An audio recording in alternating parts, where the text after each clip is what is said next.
أعوذ بالله من الشيطان الرجيم. بسم الله الرحمن الرحيم.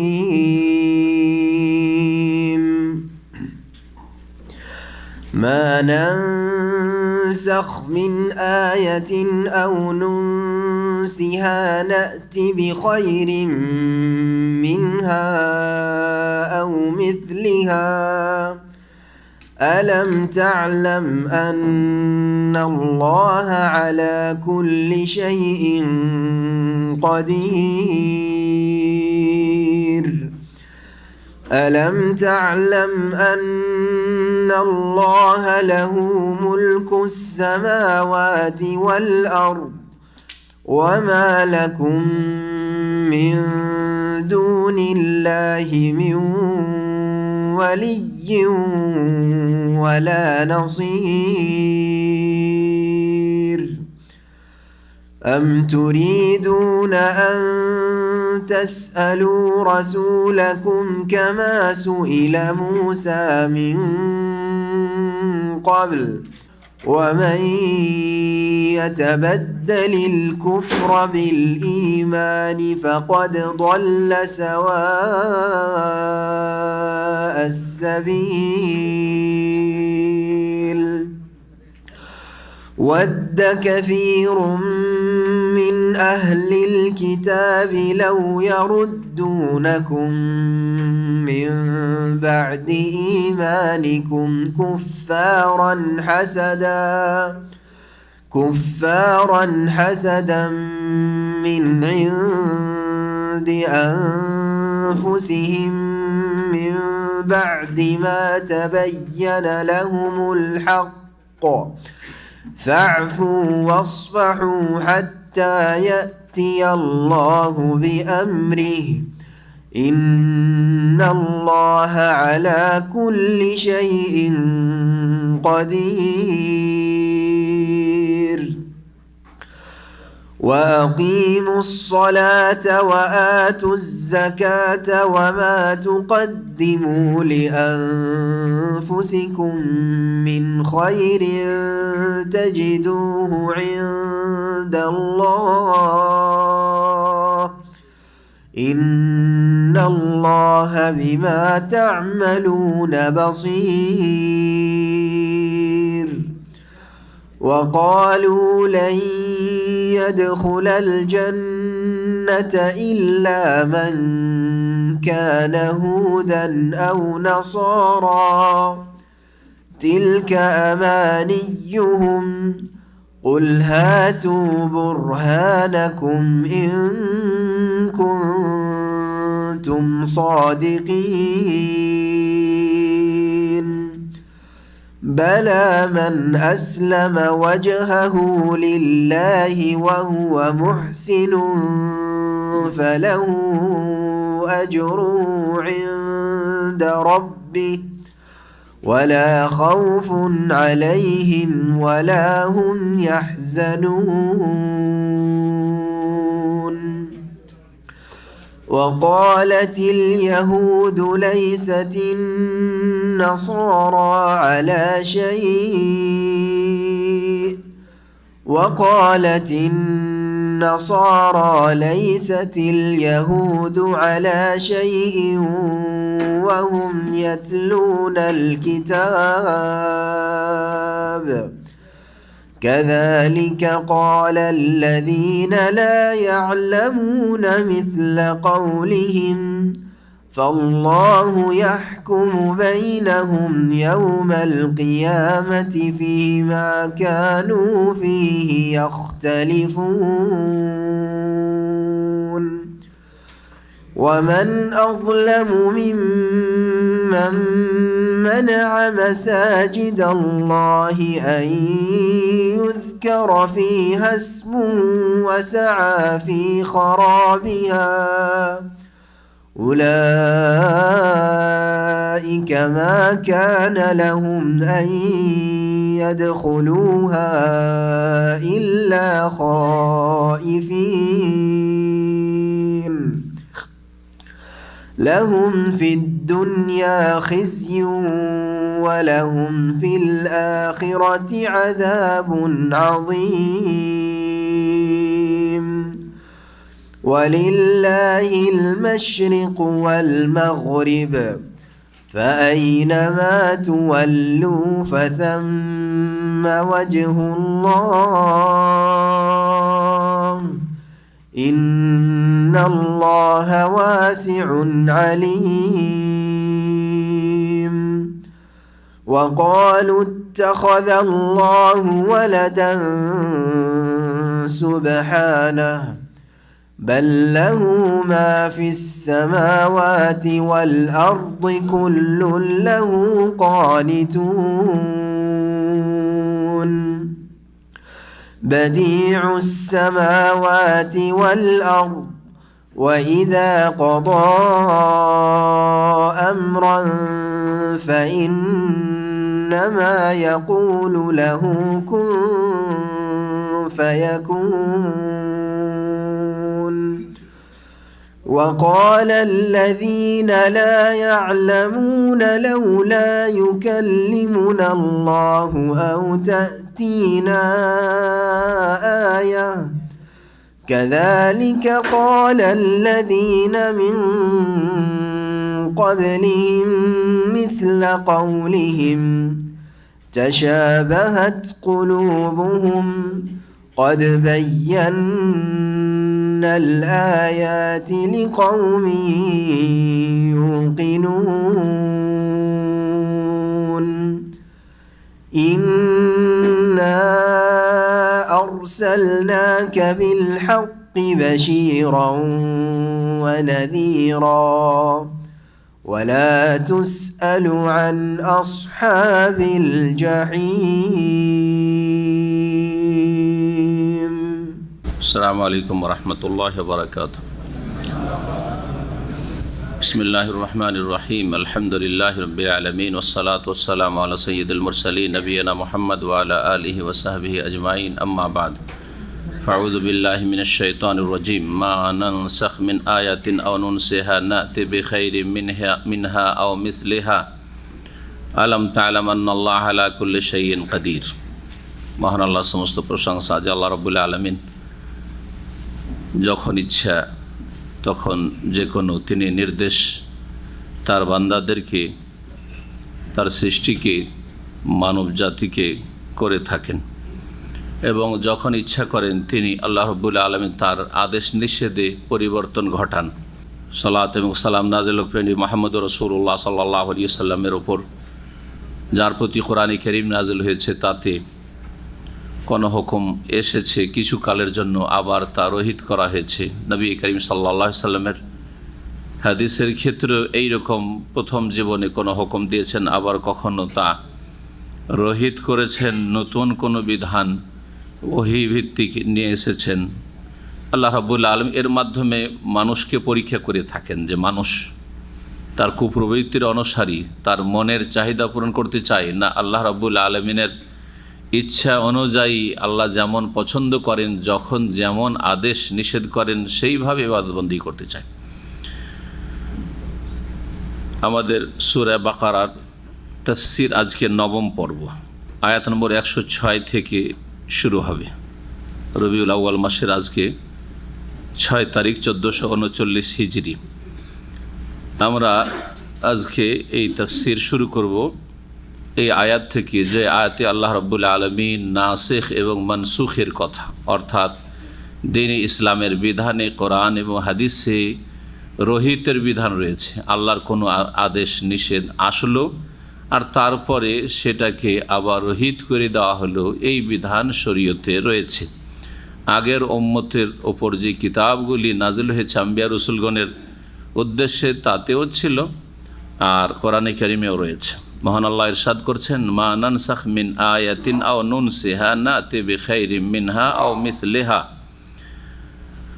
আমি আল্লাহ রাব্বুল আলামিন যে কোনো আয়াত রহিত করি, মনসুখ করি মানে রহিত করি, আও নুনসিহা অথবা সেটা ভুলিয়ে দিই, নাতে বেখাইরি মিনহা, যদি এইরকমটা করি, কোনো বিধানকে রহিত করি অথবা ভুলিয়ে দিই, অপসৃত করে দিই তাদের স্মৃতিশক্তি থেকে, তাহলে তার চাইতে উত্তম বিধান নিয়ে আসি, আও মিসলেহা, অথবা তার মতোই নিয়ে আসি। তার চাইতে উত্তম কোনো আদেশ নিষেধ আল্লাহ প্রদান করেন, অথবা তার মতোই অন্য কোনো আদেশ নিষেধ মহান আল্লাহর পক্ষ থেকে আসে। আলাম তা'লাম, তুমি কি জানো না, আন্নাল্লাহ আলা কুল্লি শাইইন কাদির, যে নিশ্চয়ই আল্লাহ রাব্বুল আলামিন প্রত্যেক বস্তুর প্রতি ক্ষমতাবান। আল্লাহ সর্বশক্তিমান, সব কিছুর ওপর সবসময় ক্ষমতাবান।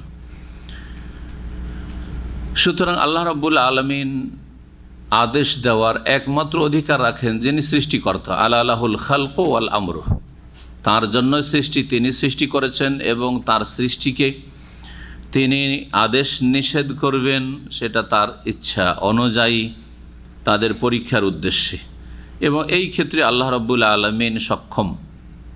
আল্লাহ রাব্বুল আলামিন অপারগ নন। এই আয়াতে এই রহিতের বিধান রয়েছে। দুটি কথা আল্লাহ বলেছেন, মা নানসাখ মিন আয়া, আমি কোনো আয়াতকে রহিত করি। নাসখ, নাসখের শাব্দিক অর্থ হচ্ছে কপি করা, কপি করা। কিন্তু এখানে নাসখের যেটা শরীয়তি পরিভাষার অর্থ সেটা হচ্ছে এক হুকুমকে সরিয়ে দিয়ে আর এক হুকুম নিয়ে আসা, বা একটি আয়াতকে সরিয়ে দিয়ে বা একটি বিধানকে সরিয়ে দিয়ে আর একটি বিধান নিয়ে আসা। আও নুনসিহা, অথবা সেটাকে ভুলিয়ে দিই। ভুলিয়ে দেওয়ার অর্থ কি? নিশ্চয়ই দুটো কথায় পার্থক্য আছে, না হলে দুটো শব্দ আল্লাহ কেন বলবেন? অথচ কোরআনে কারীম সংক্ষিপ্ত। রহিত করে দেওয়া আর ভুলিয়ে দেওয়া। আমি রহিত করি অথবা ভুলিয়ে দিই, অথবা ভুলিয়ে দির অর্থ হচ্ছে যে আমি সেটাকে ছেড়ে দিই। দুটি অর্থ করা হয়েছে, মুফাসসিরিনগণ দুটি অর্থ করেছেন। একটি অর্থ বলি প্রথম, সেটা হচ্ছে যে নুনসিহা, আমি সেটাকে ভুলিয়ে দিই, মানে আমি সেটাকে উপেক্ষা করি, অর্থাৎ সেটাকে রহিত করি না, বহাল রাখি, বহাল রাখি। আর আরেকটি অর্থ হচ্ছে, দুটোই মনসুখ, নাসিখ মানসুখ করা, কিন্তু দুটোতে পার্থক্য আছে। কারণ নাসিখ মানসুখ হচ্ছে তিন রকমের, তো দুই রকমের কথা এখানে উল্লেখ করা হয়েছে। মা নানসাখ মিন আয়া, কোনো আয়াতকে যদি আমি রহিত করি, আয়াত রহিত করলেন। আর নুনসিহা, অথবা সেটাকে ভুলিয়ে দিই। দুই রকমের মনসুখের কথা এখানে উল্লেখ করা হয়েছে। একটা হচ্ছে আমি কোনো আয়াতকে রহিত করি, মানে আয়াতটাকে হয়তো রহিত করে দিয়েছেন আল্লাহ রাব্বুল আলামিন, বিধানকে রহিত করেছেন, আয়াত বাকি আছে। এটা একটা বিধান রহিত করেছেন, আর আয়াত কি আছে? বাকি আছে। আয়াত তেলাওয়াত হচ্ছে, কিন্তু সেই হুকুমটি কি হয়ে গেছে? উঠিয়ে নেওয়া হয়েছে নতুন হুকুম দ্বারা।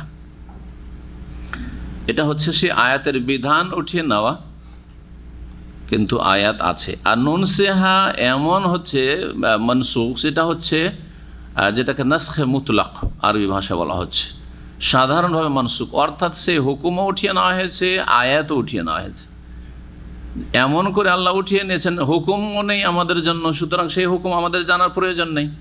আর সেই আয়াতটাও রাখা হয়নি যে আমরা জানতে পারবো যে এমন একটা আয়াত ছিল যাতে এই হুকুমটি ছিল বা আদেশ নিষেধ ছিল, সেটা উঠিয়ে নেওয়া হয়েছে। এইভাবে স্মৃতিশক্তি থেকে উঠিয়ে নেওয়া হয়েছে, আমরা মোটেই জানছি না।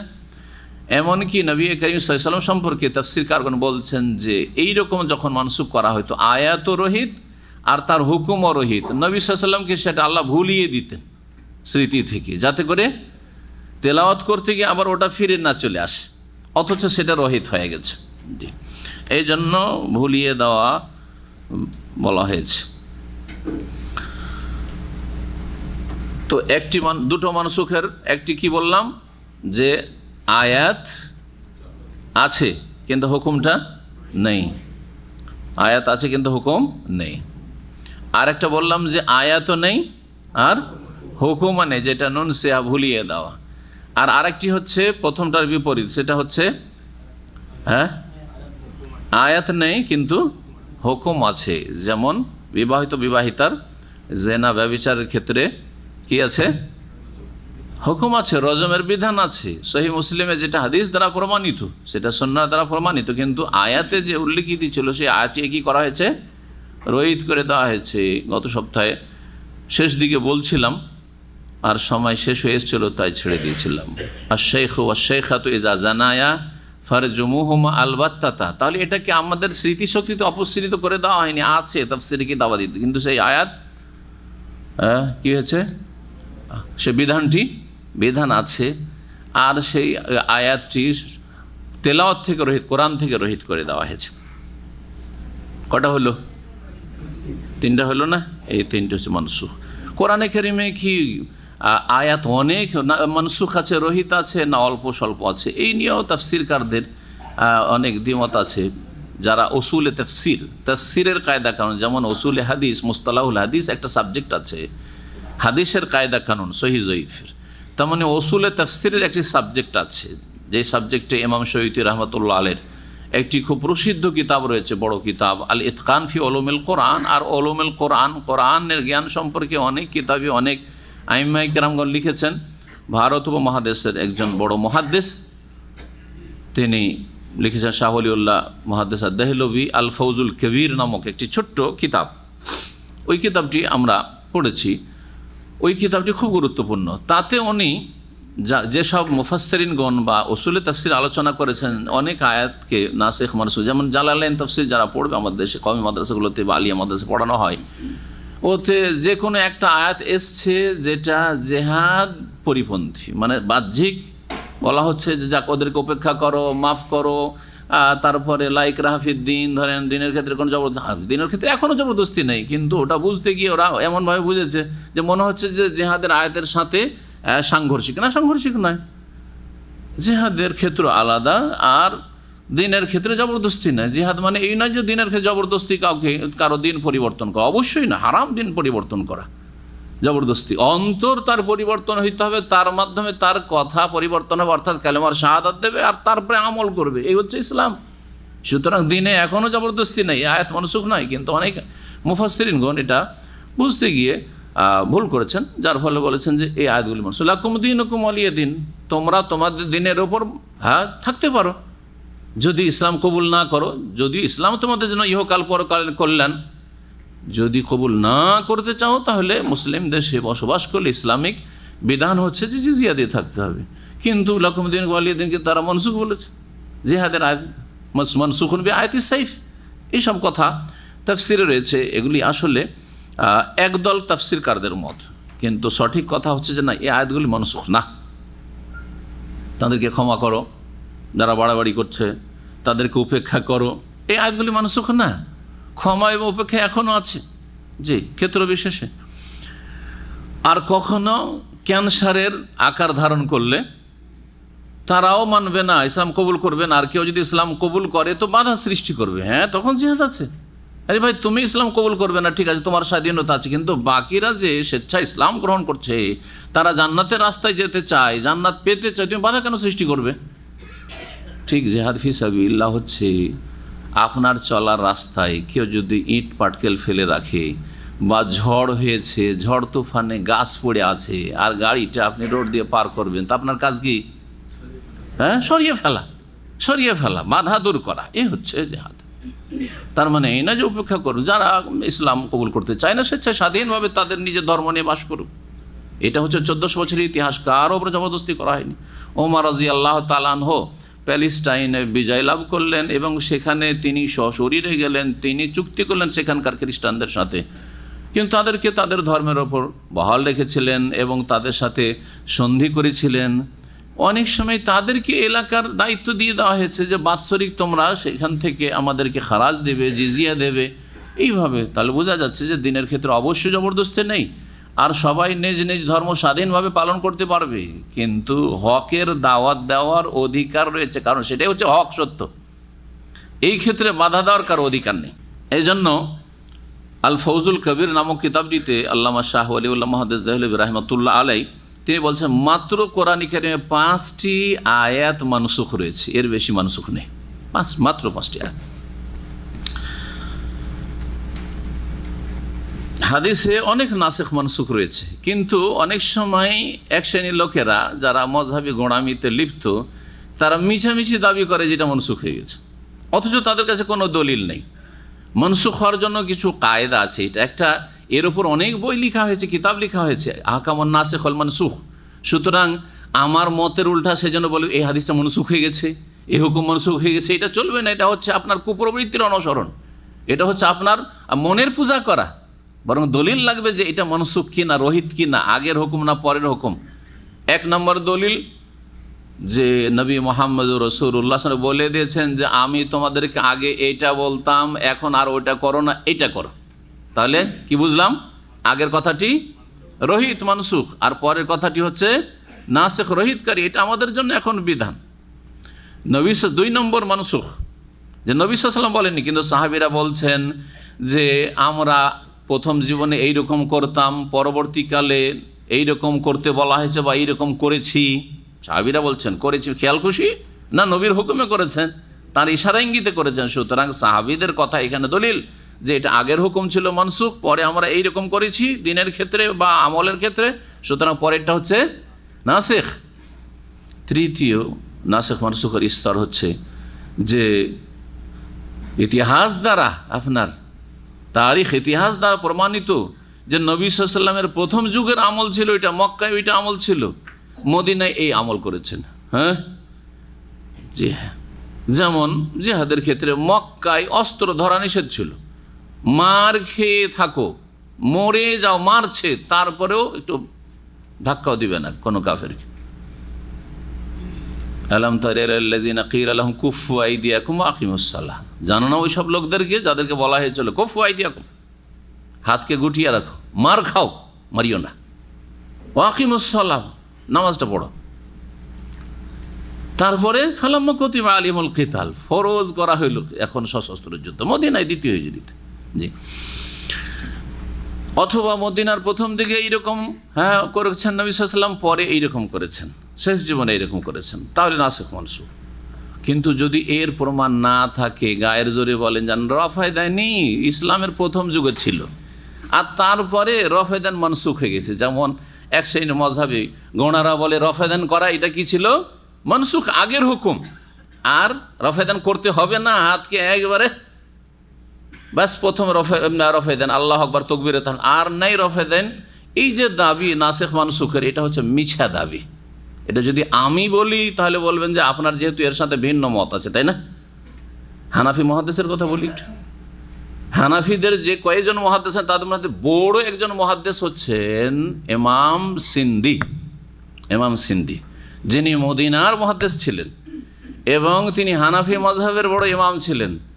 নাসাইর তিনি টিকা লিখেছেন, হাসিয়া লিখেছেন। ভারত, পাকিস্তান, বাংলাদেশে যে নাসাই পাওয়া যায়, সোনে নাসাই, তার হাসিয়া টিকা হচ্ছে তার লেখা। তাতে তিনি বলছেন যে দাওয়া নাসখে বাতিলুন, যারা বলে যে রাফুল ইয়াদাইন মনসুখ হয়ে গেছে দাবি করে, তাদের কথাটি বাতিল। মানে যারা বলে রফা ইয়াদাইন নেই, তাদের কথাটি কি? বাতিল, মিথ্যা।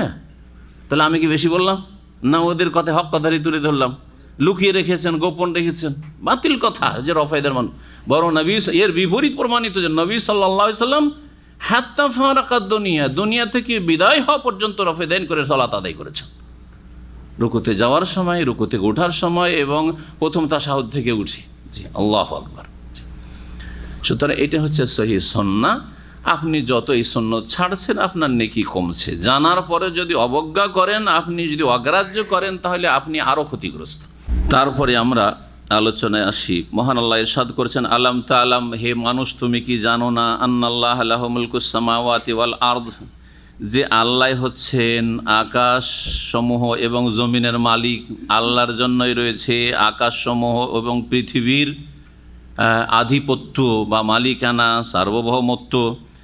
ওমা লাকুম মিন দুনিল্লাহি মিন ওয়ালি ওয়ালা নাসির, আল্লাহ ছাড়া তোমাদের না কোনো পৃষ্ঠপোষক অভিভাবক রয়েছে, ওয়ালা নাসির, আর না কোনো সাহায্যকারী রয়েছে যে আল্লাহর আযাব থেকে, আল্লাহর ধরা থেকে, পকড়াও থেকে রক্ষা করতে পারে। সুতরাং আল্লাহর সন্তুষ্টি যেন তোমাদের সবসময় আসল লক্ষ্য উদ্দেশ্য থাকে।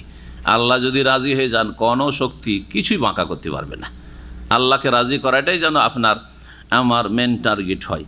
আম তুরিদুনা আন তাসআলু রাসূলাকুম কামা সুইলা মূসা মিন ক্বাবল ওয়া মান ইয়াতাবাদ্দালিল কুফরা বিল ঈমান ফাকাদ দাল্লা সাওয়া'আস সাবিল। আল্লাহ রাব্বুল আলামিন এই আয়াতে অনার্থক বিনা কাজে বেশি বেশি প্রশ্ন করা লোকদের নিন্দা করেছেন।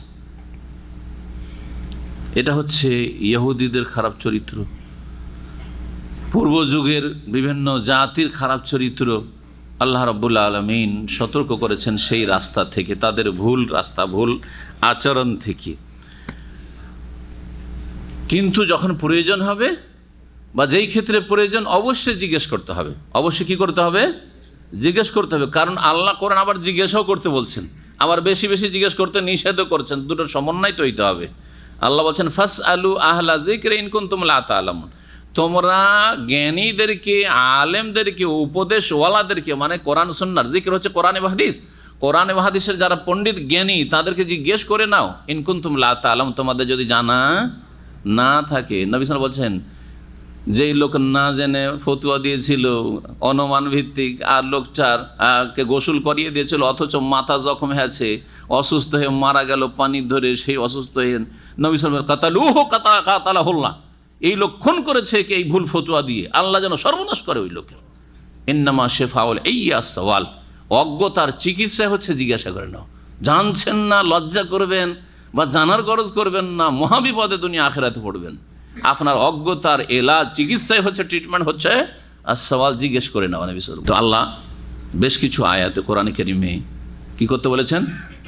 না জানা থাকলে প্রয়োজনের বিষয়গুলি, আকিদা, ইবাদত, আখলাক, হালাল হারাম, একটা ব্যবসা করতে যাচ্ছেন দ্বিধাদ্বন্দ্ব, একটা কাজ করতে যাচ্ছেন দ্বিধাদ্বন্দ্ব, ঠিক হবে হবে না, একটা কথা বলতে যাচ্ছেন, কথাটা বলা ঠিক হবে শরীয়তে হবে না, জিজ্ঞেস করতে হবে আপনার না জানা থাকলে।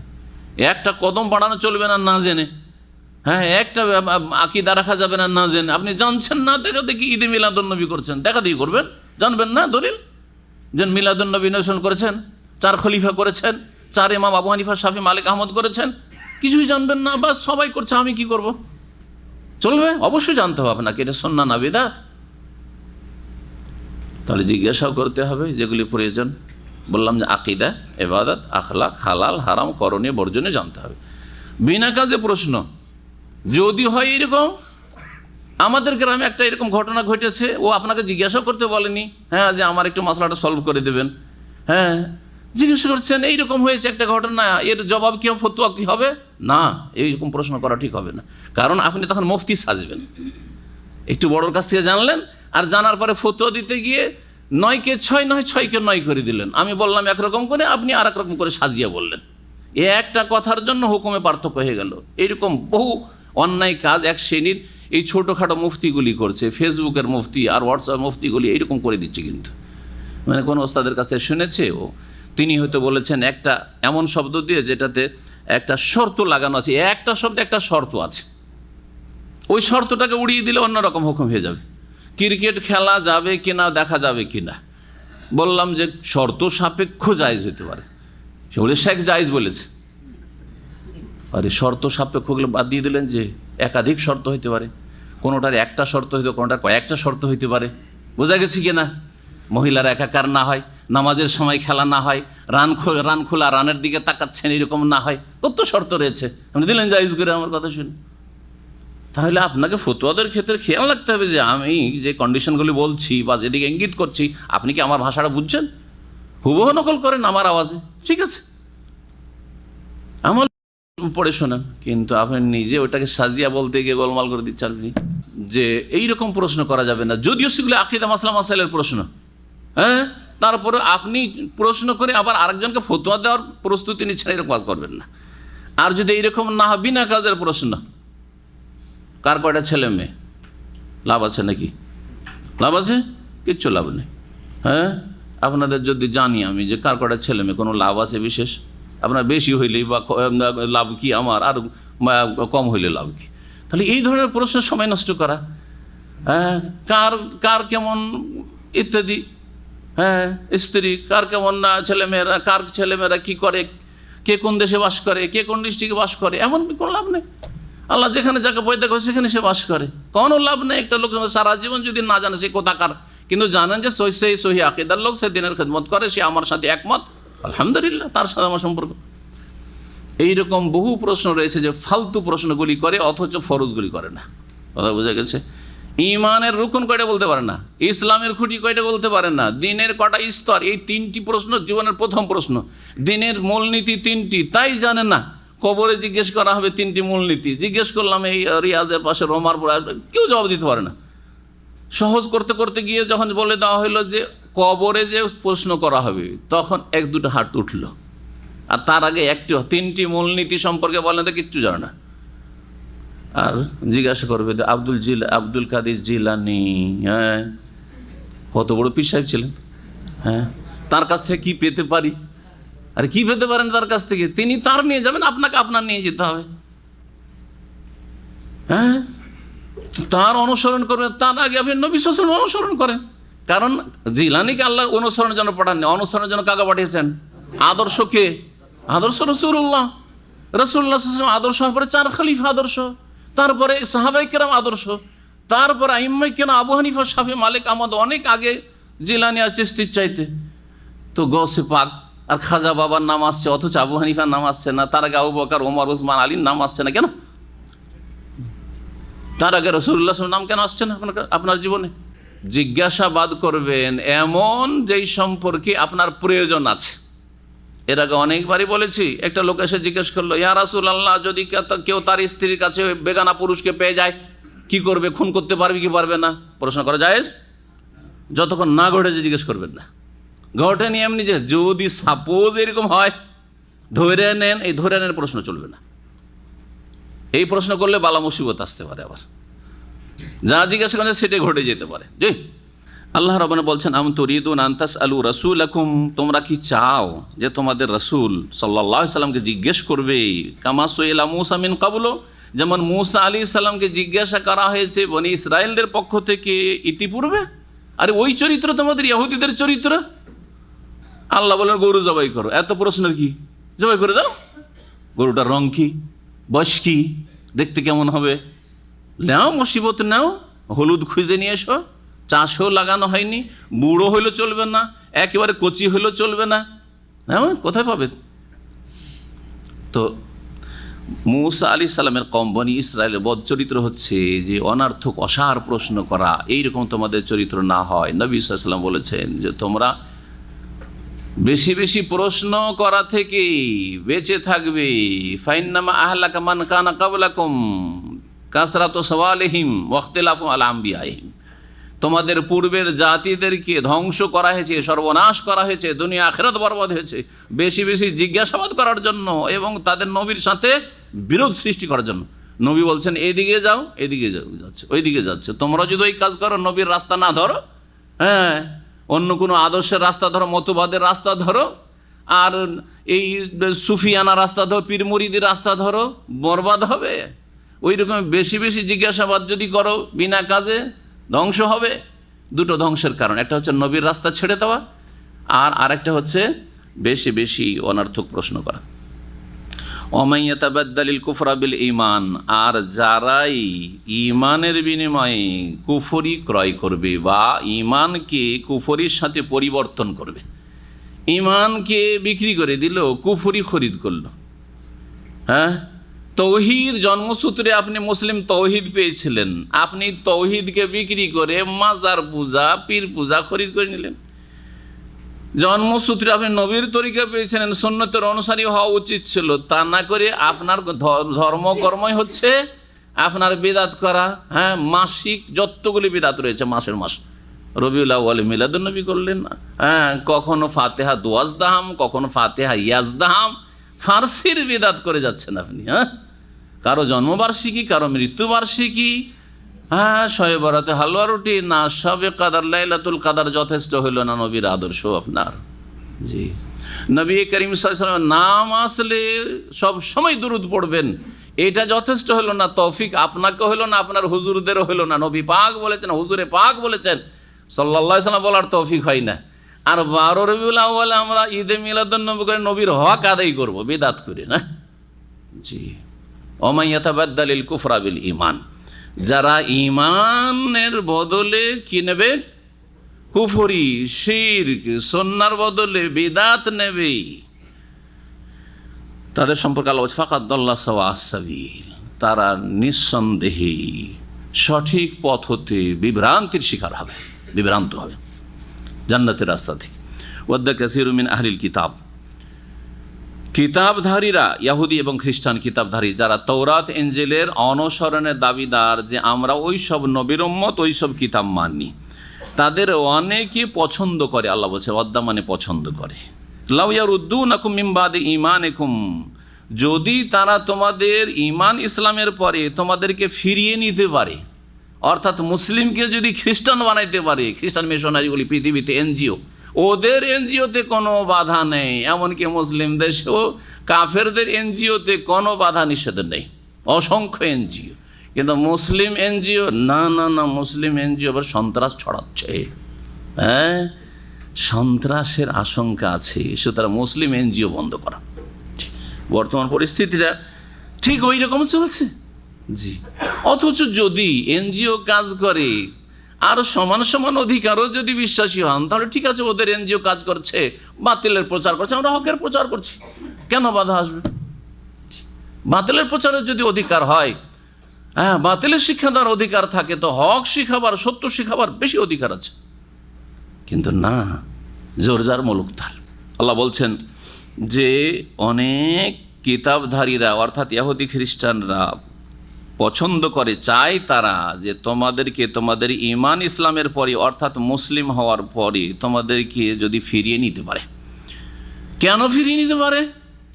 এই আকাঙ্ক্ষা তাদের কেন? এই চেষ্টা কেন? ব্যর্থ চেষ্টা।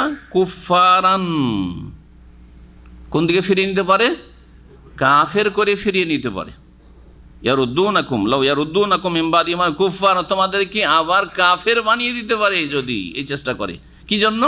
হাসাদাম মিন ইনদি আনফুসিহিম, তাদের হিংসামূলক মনোভাবের জন্য। হিংসা, তাদের সংখ্যা বাড়বে কেন? সুতরাং পরিবার পরিকল্পনা, ছেলে মেয়ে বেশি নিতে হবে না, ছেলে নেন মেয়ে নেন, দুটো নেন, শুধু মুসলিম দেশ, শুধু মুসলিম দেশে এসব প্রচার অপপ্রচার আর এসব গুমরাহি। কাফের দেশে এসব কিচ্ছু নেই, বরং তারা উৎসাহিত করছে বেশি বেশি বাচ্চা না হলে দেশ তো বিরান হয়ে যাবে। হ্যাঁ, বিবাহ করছেন, লিভ টুগেদার করছে, বাচ্চাই নিতে চায় না, শুধু আইয়াসি করছে, হারাম ভোগ বিলাস করছে, ছেলে মেয়ে নিতে চায় না, তো জেনারেশন শেষ হয়ে যাবে তাদের। বাইরে থেকে তখন শিক্ষিত লোকদের বলছে তোমরা আসো আমাদের দেশটা আবাদ করো, কথা বলছে, তাদেরকে নাগরিকত্ব দিয়ে। বুঝছেন না এগুলো কথা? কিন্তু মুসলিমদের তোমরা কি করে খাবে, তোমাদের জমি তো বাড়ছে না, বোকা বোঝাচ্ছে আপনাদেরকে। জমি কি আর বাড়ছে না? জমি তো বাড়ছে না, সুতরাং তোমরা বাচ্চা বেশি নিলে কোথায় খেতে পাবে? তোমার বাপের কাছে ছিল 50 বিঘা, দাদার কাছে, তোমার কাছে 2 বিঘা জমি নেই, খাবে কোত্থেকে? জমি দিয়ে খাওয়া বোঝাচ্ছে। আজকাল জমি দিয়ে মানুষ খেতে পায় না, তা তো বুঝতে পারছেন। তাহলে না কোরআনে বা হাদিসের দলিলে তারা পারবে না যুক্তিতে পারবে। জি হ্যাঁ, যখন যখন আল্লাহ মানুষ পাঠাচ্ছেন তেমন তাদের রুজি রোজগারের ব্যবস্থা করছেন, রাস্তাও বহু খুলে দিচ্ছেন। জি, যখন জমি জায়গা বেশি ছিল তখন ফসল হতো না, ডুবে গেল, তখন মানুষ না খেয়ে মারা যেত, এখন না খেতে মারা যায় না মানুষ, ঠিক কিনা? হাসাদাম মিন ইনদি আনফুসিহিম, তাদের মনের মধ্যে হিংসা ভরা আছে, এই জন্য তোমাদেরকে আবার কাফের বানিয়ে দিতে চায়। মিন বাদি মা তাবায়্যানা লাহুমুল হক, অথচ তাদের সামনে সত্য সুস্পষ্ট হয়ে গেছে। সুস্পষ্ট হয়ে যাওয়ার পরে সত্য, তাদের সামনে হক স্পষ্ট হয়ে গেছে, অর্থাৎ নবী মুহাম্মদ সাল্লাল্লাহু আলাইহি সাল্লাম সত্য নিয়ে আগমন করেছেন, কোরআনে কারীম নাযিল হয়েছে, তাদেরকে খুলে খুলে বোঝানো হচ্ছে। ফাফু, আল্লাহ বলছেন তাদেরকে ক্ষমা করো, ওয়াসফাহু, তাদেরকে উপেক্ষা করো।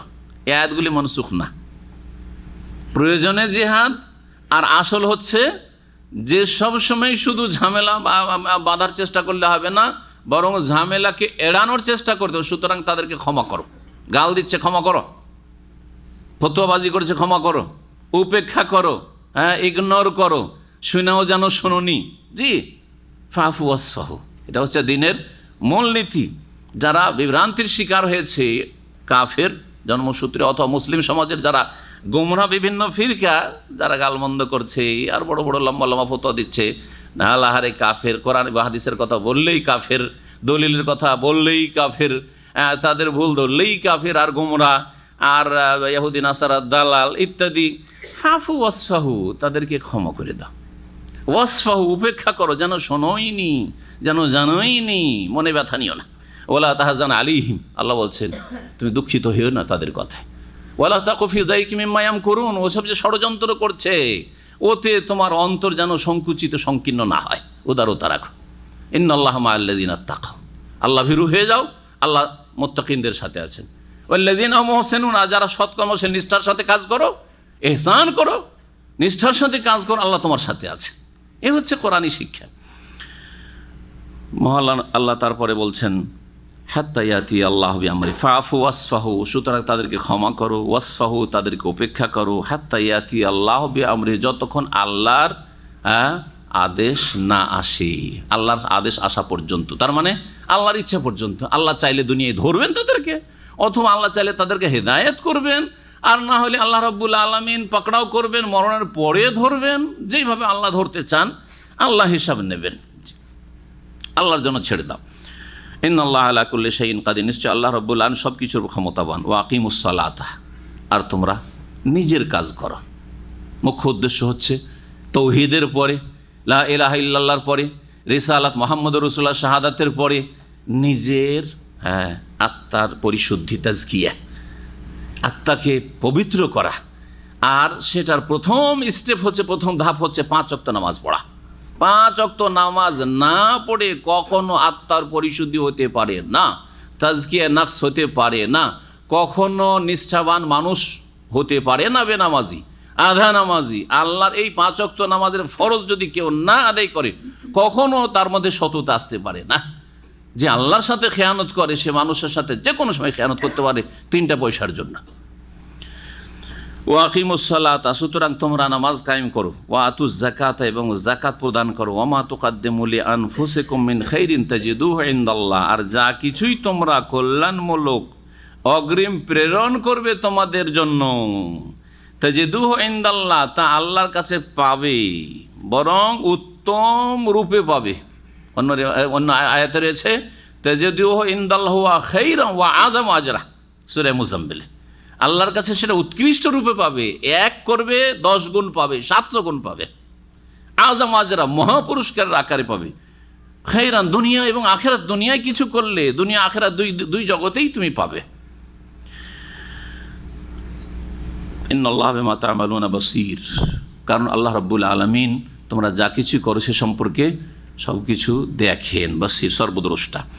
ওয়াকালু, ইহুদি এবং খ্রিস্টানরা বলতো লা ইয়াদখুলাল জান্নাতা ইল্লা মান কানা হুদান আও নাসারা। প্রত্যেকের দাবি, আর এটা হচ্ছে যত ফিরকা দল উপদল পয়দা হয়েছে সবাই মনে করে যে জান্নাত আমাদের জন্য রিজার্ভ, জান্নাতে শুধু বুকিং আমাদের আছে।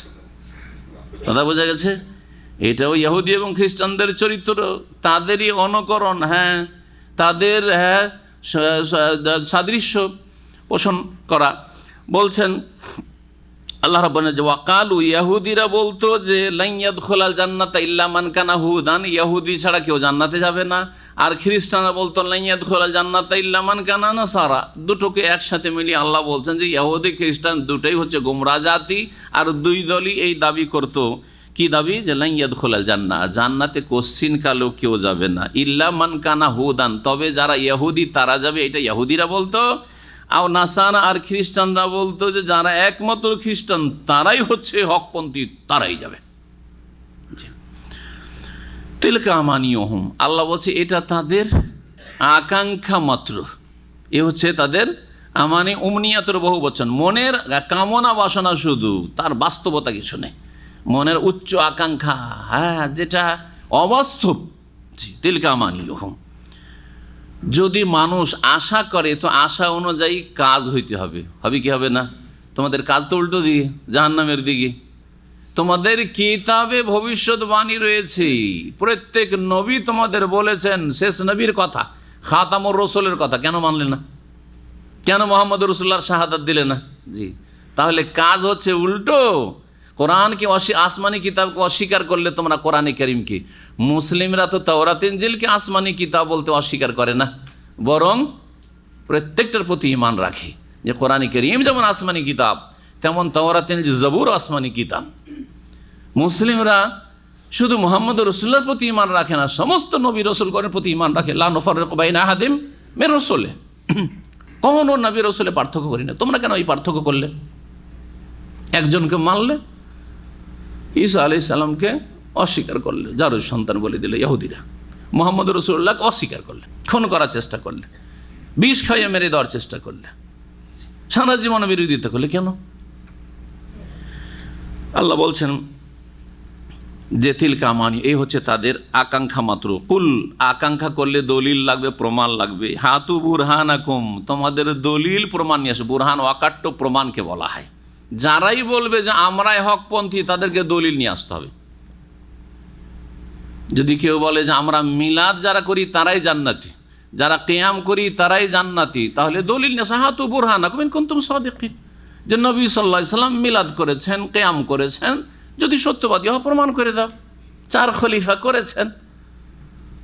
ইতিহাস স্পষ্ট প্রমাণ করে যে এই স্বর্ণযুগগুলি সবগুলি পার হয়ে যাওয়ার পরে মিশরে প্রথম খ্রিস্টানদের অনুসারী রাফেজি, চরমপন্থী রাফেজি শিয়া ওবাইদুল্লাহ ইবনে মামুন আল কাদ্দাহ, এই যে এক ইহুদি ছিল, এই মুনাফিক ধর্মকে ধ্বংস করেছে। তার অনুসারীরা এখানে কয়েকশো বছর তারা রাজত্ব কায়েম করেছিল, তারা এই মিলাদ চালু করেছে। নবীর জন্মবার্ষিকী, শাসকের জন্মবার্ষিকী, আরও সব জন্ম, আলী, ফাতেমা, হাসান, হোসেন জন্মবার্ষিকী সব পালন করা শুরু করেছে তারা। হাতু বুরহানাকুম, তোমরা যদি জান্নাতি হও তোমরা দলিল পেশ করো। ইন কুনতুম সাদিকিন, যদি সত্যবাদী হও। যে আমরা আকিদার ক্ষেত্রে রাসূলুল্লাহর আকিদা রাখি সাল্লাল্লাহু আলাইহি সাল্লাম, আমরা ইবাদত করি, নামাজ পড়ি রাসূলুল্লাহ সাল্লাল্লাহু আলাইহি তরিকায়, আর আমরা হালাল হারাম জীবনের প্রতিটি ক্ষেত্রে নবী সাল্লাল্লাহু আলাইহি সাল্লামের আদর্শ ছাড়া অন্য কোনো আদর্শে বিশ্বাসী নয়, নবীর তরিকা ছাড়া অন্য কোনো তরিকত মারেফাতে বিশ্বাসী নয়, প্রমাণ করে দাও, তাহলে বলো যে আমরা জান্নাতি। আল্লাহ বলছেন যে হ্যাঁ জান্নাতি কারা এখন শুনে না, দাবি করলে হবে না।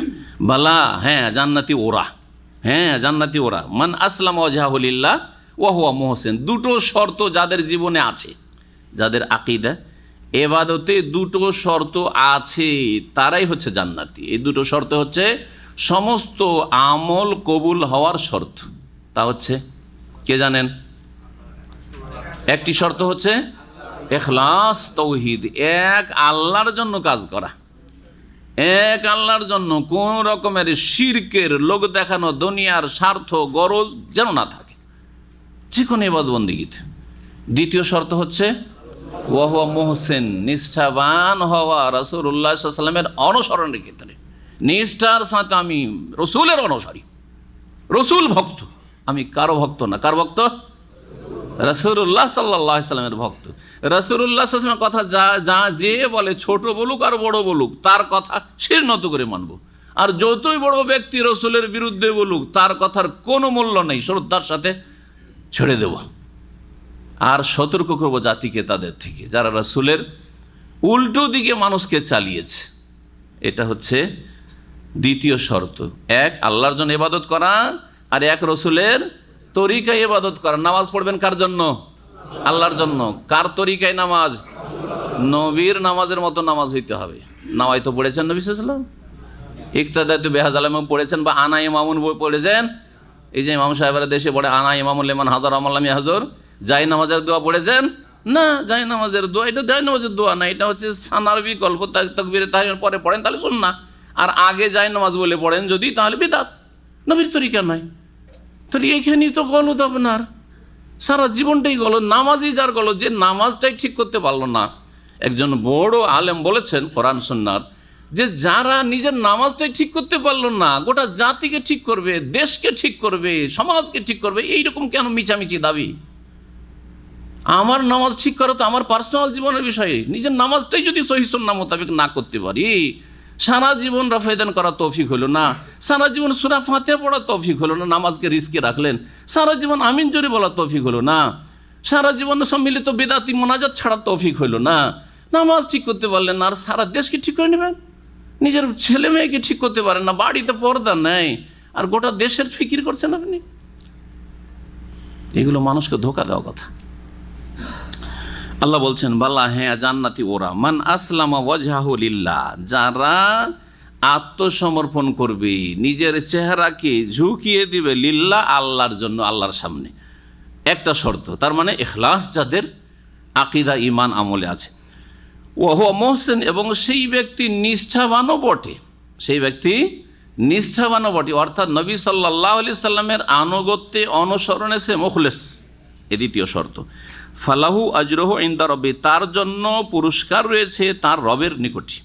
ওয়ালা খাউফুন আলাইহিম ওয়ালা হুম ইয়াহজানুন, আর তাদের কোনো ভয়ও নেই আর তারা চিন্তিত হবে না। এটাই তো আল্লাহর ওলি। তাহলে এই দুটো শর্ত যদি পুরা করতে পারেন তাহলে আল্লাহর ওলির জন্য কেরামত লাগে না, আল্লাহর ওলির জন্য কারো খলিফা জানাসেন গদ্দিনসীন হওয়া লাগে না, আল্লাহর ওলি হওয়ার জন্য পিট্টির হওয়া লাগে না। কি লাগে? সবাই আল্লাহর ওলি হইতে পারবেন। আসসালামু ওয়াজহুলিল্লাহ ওয়া হুয়া মুহসিন, এক আল্লাহর জন্য কাজ করেন, এক রসুলের তরিকায় চলেন, সবাই কি হয়ে যেতে পারবেন? আলা ইন্না আউলিয়া আল্লাহ লা খাউফুন আলাইহিম ওয়া লা হুম ইয়াহজানুন, ওখানেও লা খাউফুন আলাইহিম ওয়া লা হুম ইয়াহজানুন, আর এখানেও রয়েছে বালা আমান আসসালামু ওয়াজহুলিল্লাহ ওয়া হুয়া মুহসিন ফালাহু আজরুহু ইনদা রাব্বি ওয়া লা খাউফুন আলাইহিম ওয়া লা হুম ইয়াহজানুন। একই কথা, রেজাল্ট ফলাফল একই। তার মানে বোঝা গেল যে কোনো মানুষ মুসলিম ছাড়া অমুসলিম এক্ষুনি কলমা পড়লো আর সে মুখলেস এই কলেমায়, সে নবীর অনুগত, নবীর অনুসারী, নবী ভক্ত, তাহলে সেই ব্যক্তি আল্লাহর ওলি হয়ে আমার চাইতে এগিয়ে চলে যেতে পারে। কথা বোঝা গেছে? সবাই আল্লাহর ওলি, যে কোনো মুসলিম আল্লাহর ওলি। কেউ দূরের ওলি, কেউ কাছের ওলি, কেউ দূরের বন্ধু, কেউ কাছের বন্ধু। আমাদের বন্ধুরা নাই, আপনাদের বন্ধু নেই, কেউ ঘনিষ্ঠ বন্ধু, কেউ মাঝারি বন্ধু, কেউ একটু দূরের বন্ধু। মাঝে মধ্যে বছর 2 বছর একবার কথা হয়ে যায়, বন্ধু মানুষ। আল্লাহ বলছেন ওয়াকালাতিল ইয়াহুদু লাইসাতিন নাসারা আলা শাই ওয়াকালাতিন নাসারা লাইসাতিল ইয়াহুদু আলা শাই। ইহুদি এবং খ্রিস্টানদের আরেকটি মিছামিছি দাবি, এক অপরের উপর ফতোয়াবাজি করা, নিজেকে হকপন্থী মনে করা আর বাকি সবকে ভিত্তিহীন মনে করা। জি হ্যাঁ, আল্লাহ বলছেন যে ইহুদিরা বলতো যে লাইসাতিন নাসারা আলা শাই, খ্রিস্টানরা কোনো ভিত্তির ওপর নেই, খ্রিস্টানদের ধর্ম হচ্ছে ভিত্তিহীন। কে বলতো? ইহুদিরা। ওয়াকালাতিন নাসারা, খ্রিস্টানরা বলতো লাইসাতিল ইয়াহুদু আলা শাই, ইহুদিদের ধর্মের কোনো ভিত্তি নেই, ভিত্তিহীন ওরা, লাইসাতিন আলা শাই।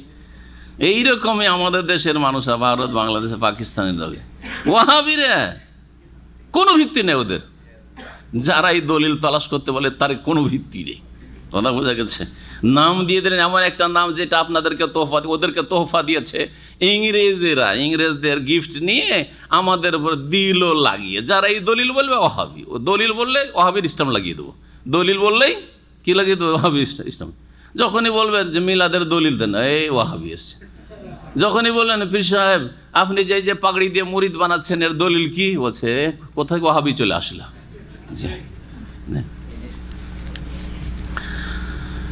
আল্লাহ বলছেন ওয়াহুম ইয়াতুলুন আল কিতাব, অথচ তারা কিতাব পাঠ করছে, তাওরাত পড়ছে, ইনজিল পড়ছে, আর শুধুই ফতোয়াবাজি যে আমরাই হক, সব বাতিল। কাযালিকা ক্বালাল্লাযীনা লা ইয়ালামুনা মিসলা ক্বাওলিহিম, এটা ছিল ইহুদিদের বক্তব্য, ফতোয়া। এই ছিল খ্রিস্টানদের ফতোয়া, আর এটা হচ্ছে মক্কার কুরাইশদের ফতোয়া নবী সাল্লাল্লাহু আলাইহি ওয়াসাল্লাম এবং সাহাবীদের উপর। আল্লাহ বলছেন তৃতীয় দলের কথা শুন, ইহুদি খ্রিস্টান হয়ে গেল না? আল্লাহ বলছেন কাযালিকা ক্বালাল্লাযীনা লা ইয়ালামুনা মিসলা ক্বাওলিহিম, এইরকমই বলেছে ওই সব লোকেরা যারা অজ্ঞ। আর মক্কার লোকেরা তাওরাত ইনজিল থেকে অজ্ঞ, জ্ঞান ছিল না, এরা ছিল উম্মি। তারপরে এরা ছিল জাহিলিয়াতের যুগে, এদেরকে কি বলা হয়েছে? আইয়ামে জাহিলিয়াত, এদের যুগকে বলা হয়েছে। আল্লাহ ওদেরকে লা ইয়ালামুন বলেছেন, এই জাহিলি যুগের লোকদেরকে, মক্কার মুশরিকদেরকে বা আরব মুশরিকদেরকে, যে এরাও এইরকমই বলেছে মিসলা কওলিহিম, এই ইহুদি খ্রিস্টানদের মতোই তাদের কথা। আল্লাহ বলছেন ফাল্লাহু ইয়াহকুমু বাইনাহুম ইয়াওমাল কিয়ামা, আল্লাহ তাদের মাঝে চূড়ান্ত ফয়সালা করবেন। দুনিয়া ফয়সালার জগৎ না, মাঝে মধ্যে কিছু করেন দেখানোর জন্য, কিন্তু আল্লাহ রাব্বুল আলামিন চূড়ান্ত ফয়সালা কখন করবেন?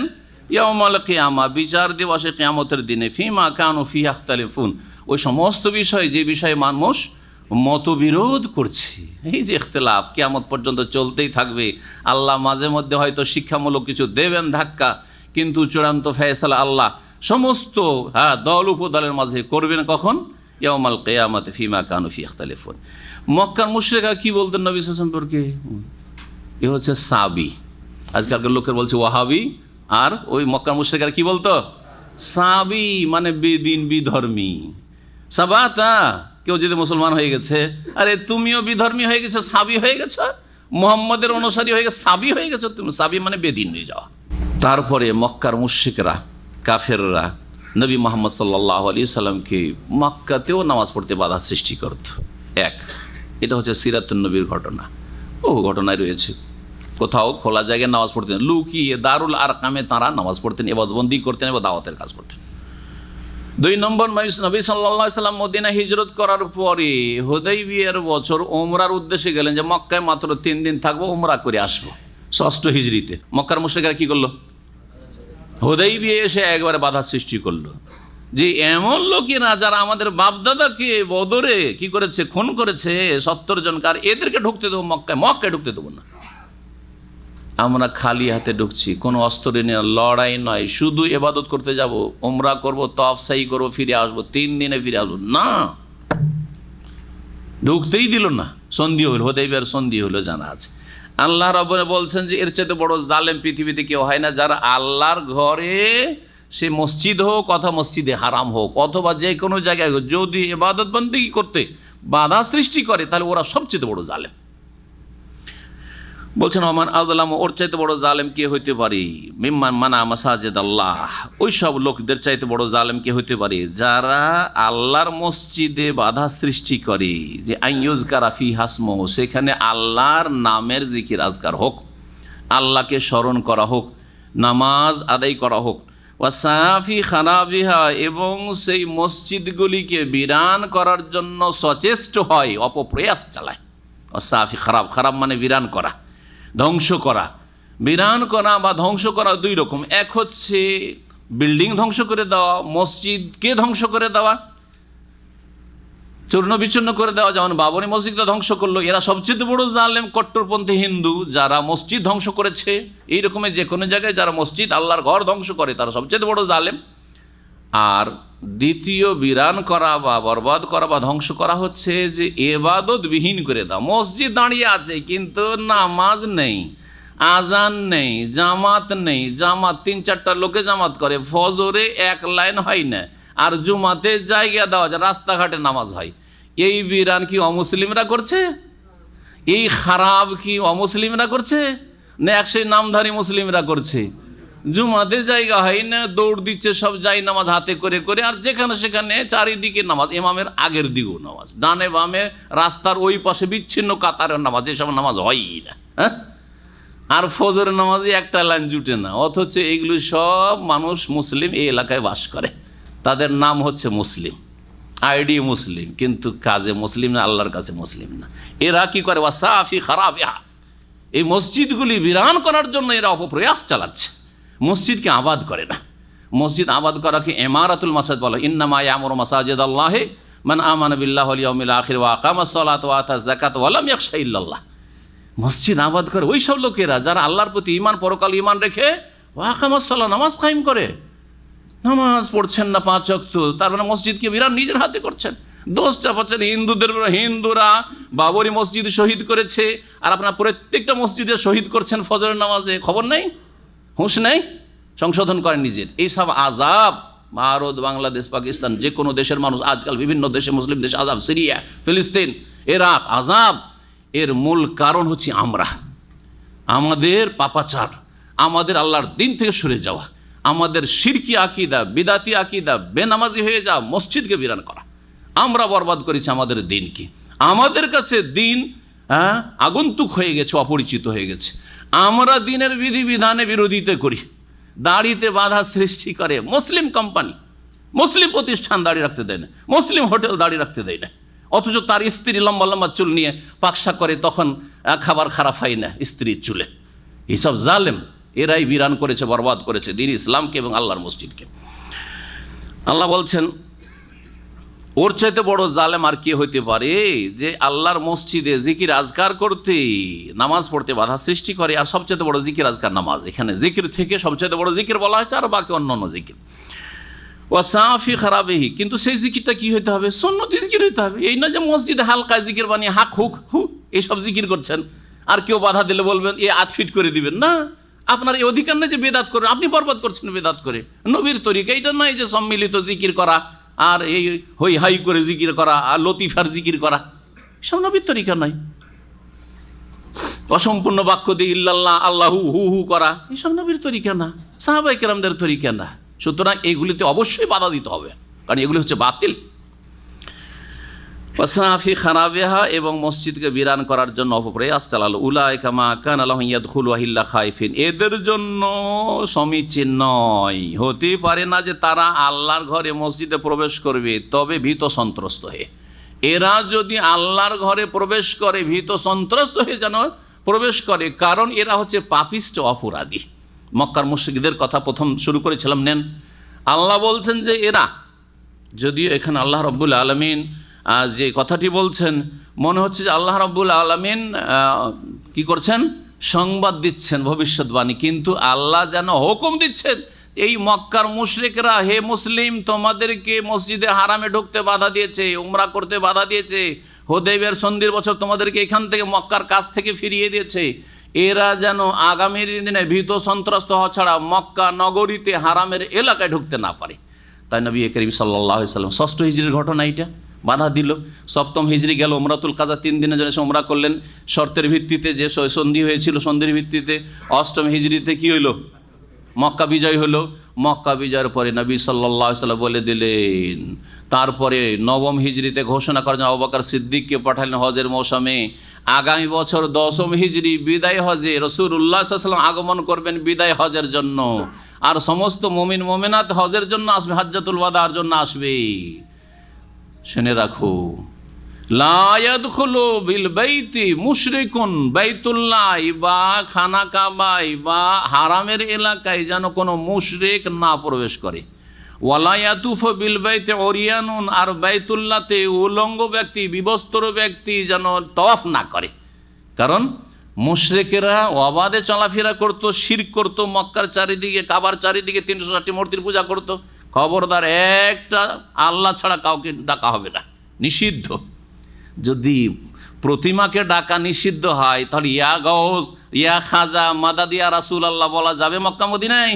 এটা করেন এক শ্রেণীর শিরকি আকীদার মুসলিমরা, আমার চোখে দেখা, মাদাদ ইয়া রাসূল আল্লাহ এক মিশরি করছে বাবুস সালাম মদিনার গেটে, আর এক লোক রওজা রিয়াজুল জান্নাতে বসে, হায়দ্রাবাদী ভারতীয় উর্দু ভাষী, সে শুধু জিকির করছে রসুল্লাহ, ইয়া রাসূলুল্লাহ, ইয়া রাসূলুল্লাহ, ইয়া রাসূলুল্লাহ। তাই বললাম, নামাজটা তাহিয়াতুল মসজিদ পড়ে পাশে বসছি, ওকে বোঝাবার চেষ্টা করলাম খুব ঠান্ডা করে, কিন্তু সে জবাব দিল, মুরব্বী মানুষ, তখন আমি ছাত্র, মদিনায় লেখাপড়া করি, আজকে থেকে 29-28 বছর আগের কথা বলছি। তো যখন বললাম, বলছে যে আমাকে বুঝাইতে হবে না, এভাবে বলছে। বলছি কেন? বলছে হামারা মৌলানা হ্যাঁ উদার, বলছে আমার বড় মৌলানা, আমার বড় হজরত হ্যাঁ, বড় হুজুর আছে। সে কি বলেছে? বলছে যে মক্কা গেলে আল্লাহর জিকির করবা, আর মদিনা গেলে রসুলুল্লাহর জিকির করবে। এই শিক্ষা দিয়ে ভারত, বাংলাদেশ, পাকিস্তান থেকে পাঠাই, এই অধিকার আছে। আল্লাহ বলছেন মা কানা লাহুম ইয়াদখুলুহা ইল্লা খাইফিন, এই শিরকি আকীদার লোকেরা যাতে ভীত সন্ত্রস্ত এখানে প্রবেশ করে। নবী সাল্লাল্লাহু আলাইহি ওয়াসাল্লাম মুশরিকদেরকে ঢুকতে নিষেধ করেছেন। কোরআনে কারীমে আল্লাহ সূরা তাওবা পড়ে দেখেন, নিষেধ করছেন। কি বলছেন? ইন্নামাল মুশরিকুনা নাজাস, মুশরিকরা হচ্ছে নাপাক আকীদা। ফালা ইয়াকরুবান্নাল মাসজিদাল হারামা বাদা আমিহিম হাযা, এই বছর যা গেল আগামী বছর যেন মসজিদে হারামের কাছে না আসে, মানে হুদুদে হারামের ভিতরে না আসে। আলহামদুলিল্লাহ 1400 বছর ধরে সাইনবোর্ড লাগানো আছে, হ্যাঁ, এখনও সাইনবোর্ড লাগানো আছে। যখন আপনি তাইফ থেকে এগিয়ে যাবেন আর জেদ্দার দিকে একটা রাস্তা বেরিয়েছে, নন মুসলিমদের রাস্তায় দিকে চলে গেল, যেটা মক্কার দিকে যাচ্ছে, লিল মুসলিমিনা ফাকাত, অনলি ফর মুসলিম, ঠিক আছে না? জি, নিষিদ্ধ কাফেরের ঢোকা। কিন্তু মুসলিম রূপ নিয়ে যদি গস খাজা কুতুবের শিরক নিয়ে ঢোকেন তো নিষিদ্ধ না, আল্লাহর কাছে নিষিদ্ধ। হ্যাঁ, মানুষের আইনে পাসপোর্ট আছে, একাম আছে, মুসলিম সেজন্য ঢুকে যাচ্ছেন, কিন্তু আল্লাহর কাছে নিষিদ্ধ আপনার ঢোকা। ভালো করে শুনুন, এরা ভীত সন্ত্রস্ত হয়ে থাক, এটাই আল্লাহ চান। লাহুম ফিদ দুনিয়া খিজুন, এতে ভবিষ্যৎবাণী রয়েছে। যেমন আল্লাহর হুকুম রয়েছে যে মুশরিক যেন এই কাবার চারিদিকে হারামে না ঢোকে, ঠিকই তেমনই এতে ভবিষ্যৎবাণী রয়েছে যে খুব অচিরেই, কয়েক বছরের মধ্যেই এমন হবে যে এরা ভীত সন্ত্রস্ত, যখন মক্কা বিজয় হয়ে গেল সব পালিয়ে বেড়াচ্ছে, লুকিয়ে বেড়াচ্ছে, কি জানি মুহাম্মদ সাল্লাল্লাহু আলাইহি ওয়াসাল্লামের যে কী যে হুকুম হয়, আমরা এত জুলুম অত্যাচার করেছি, কিন্তু নবী সাল্লাল্লাহু আলাইহি ওয়াসাল্লাম কি বললেন? ইযহাবু, যাও যাও যাও, ছেড়ে দিলাম, ফান্তুমুত তোলাকা, তোমাদেরকে ছেড়ে দিলাম, বিনা হিসাবে ছেড়ে দিলাম। হ্যাঁ, সাধারণ ক্ষমার ঘোষণা করে রাসূলুল্লাহ সাল্লাল্লাহু আলাইহি ওয়াসাল্লাম। জিজ্ঞেস করলেন যে তোমাদের ধারণা কি আমি তোমাদের সাথে কি করতে পারি? কি করতে পারি, তোমরা কি করেছো 13 বছরে, আর তারপরে বাকি 8 বছরে, 13 8 19 বছরে কি করতে পারি? আপনি সম্মানিত লোক, আর আপনার পিতা, আপনার দাদা, পূর্বপুরুষ সবাই সম্মানিত, আপনার কাছ থেকে সম্মানজনক আচরণেরই আশা করি। জি, এই হচ্ছে খায়েফিন, ভীত সন্ত্রস্ত হয়ে তারা ঘোরাফেরা করবে মক্কা বিজয়ের পরে। আল্লাহ বলছেন, ভবিষ্যৎবাণী করছেন। তারপরে বলছেন যে এই তো হইল ইসলাম যদি গ্রহণ করে নাই, সহি আকীদা গ্রহণ করে তো ভালোই ভালো, না হলে লাহুম ফিদ দুনিয়া খিজিয়ুন, দুনিয়াতে তাদের জন্য রয়েছে লাঞ্ছনা, ওয়ালাহুম ফিল আখিরাতি আযাবুন আযীম, আর না হলে আর তাছাড়া তাদের জন্য আখিরাতে পরকাল রয়েছে মহাশাস্তি। ওয়ালিল্লাহিল মাশরিক ওয়াল মাগরিব, পূর্ব পশ্চিম আল্লাহর জন্য, পূর্ব পশ্চিমের মালিক আল্লাহ। ফাইনামা তুয়াল্লু, সুতরাং যেখানেই তোমরা ফিরো না কেন, যেদিকে মুখ করো না কেন, ফাসাম্মা ওয়াজহুল্লাহ, সেখানে আল্লাহর চেহারা আছে, মানে আল্লাহকে পাবে। আর সেই দিকে মুখ করে নামাজ পড়লেও হয়ে যাবে, যদি না জানা থাকে তাহলে। ইন্নাল্লাহু ওয়াসিউন আলিম, নিশ্চয় আল্লাহ রাব্বুল আলামিন প্রাচুর্যময়, ওয়াসিউন মানে প্রাচুর্যময়, আল্লাহর কাছে কোনো অভাব নেই, আলিম এবং সব কিছুই জান, সর্বজ্ঞ।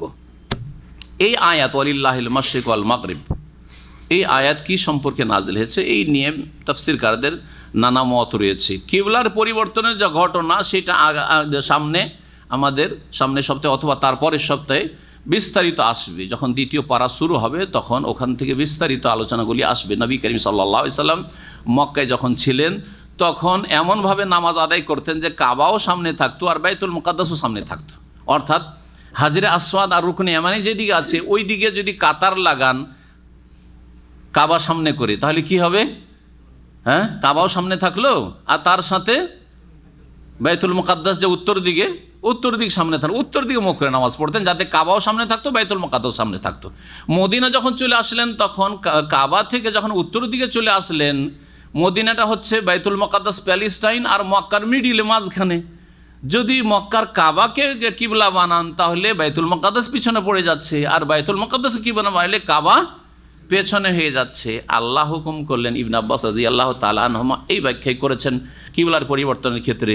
আল্লাহ হুকুম করলেন যে এমনভাবে তুমি নামাজ এখন কি করো, মদিনায় যেহেতু ইহুদিরা বসবাস করছে, আল্লাহর হিকমা এই বিধানে আল্লাহ বললেন যে এখন বাইতুল মুকাদ্দাসকে সামনে করে কিবলা বানিয়ে নামাজ পড়ো। নবী করিম সাল্লাল্লাহু আলাইহি ওয়াসাল্লাম 15-16 মাস বা 16 মাসের একটু বেশি এই সময় কি করলেন, বাইতুল মুকাদ্দাসকে কিবলা বানালেন। কিবলা পরিবর্তন থাকলো তখন। তারপরে নবী সাল্লাল্লাহু আলাইহি ওয়াসাল্লামের মনের আকাঙ্ক্ষা যে আমি ইব্রাহিমী, আমার পিতা ইব্রাহিমী কিবলার দিকে ফিরে যাই, কারণ ইব্রাহিম আলাইহিস সালামের কিবলা এটাই ছিল। ইব্রাহিম আলাইহিস সালামের নির্মিত ঘর হচ্ছে কাবা, ওই দিকেই ফিরে যায়। আল্লাহ রাব্বুল আলামিন মনের আকাঙ্ক্ষা নবী সাল্লাল্লাহু আলাইহি ওয়াসাল্লাম পূরণ করলেন। আবার কিবলা কি হলো, কিবলাতে নাসেখ মানসুখ পরিবর্তন ঘটে, যে মানসুখে রহিতের হুকুম আসলো।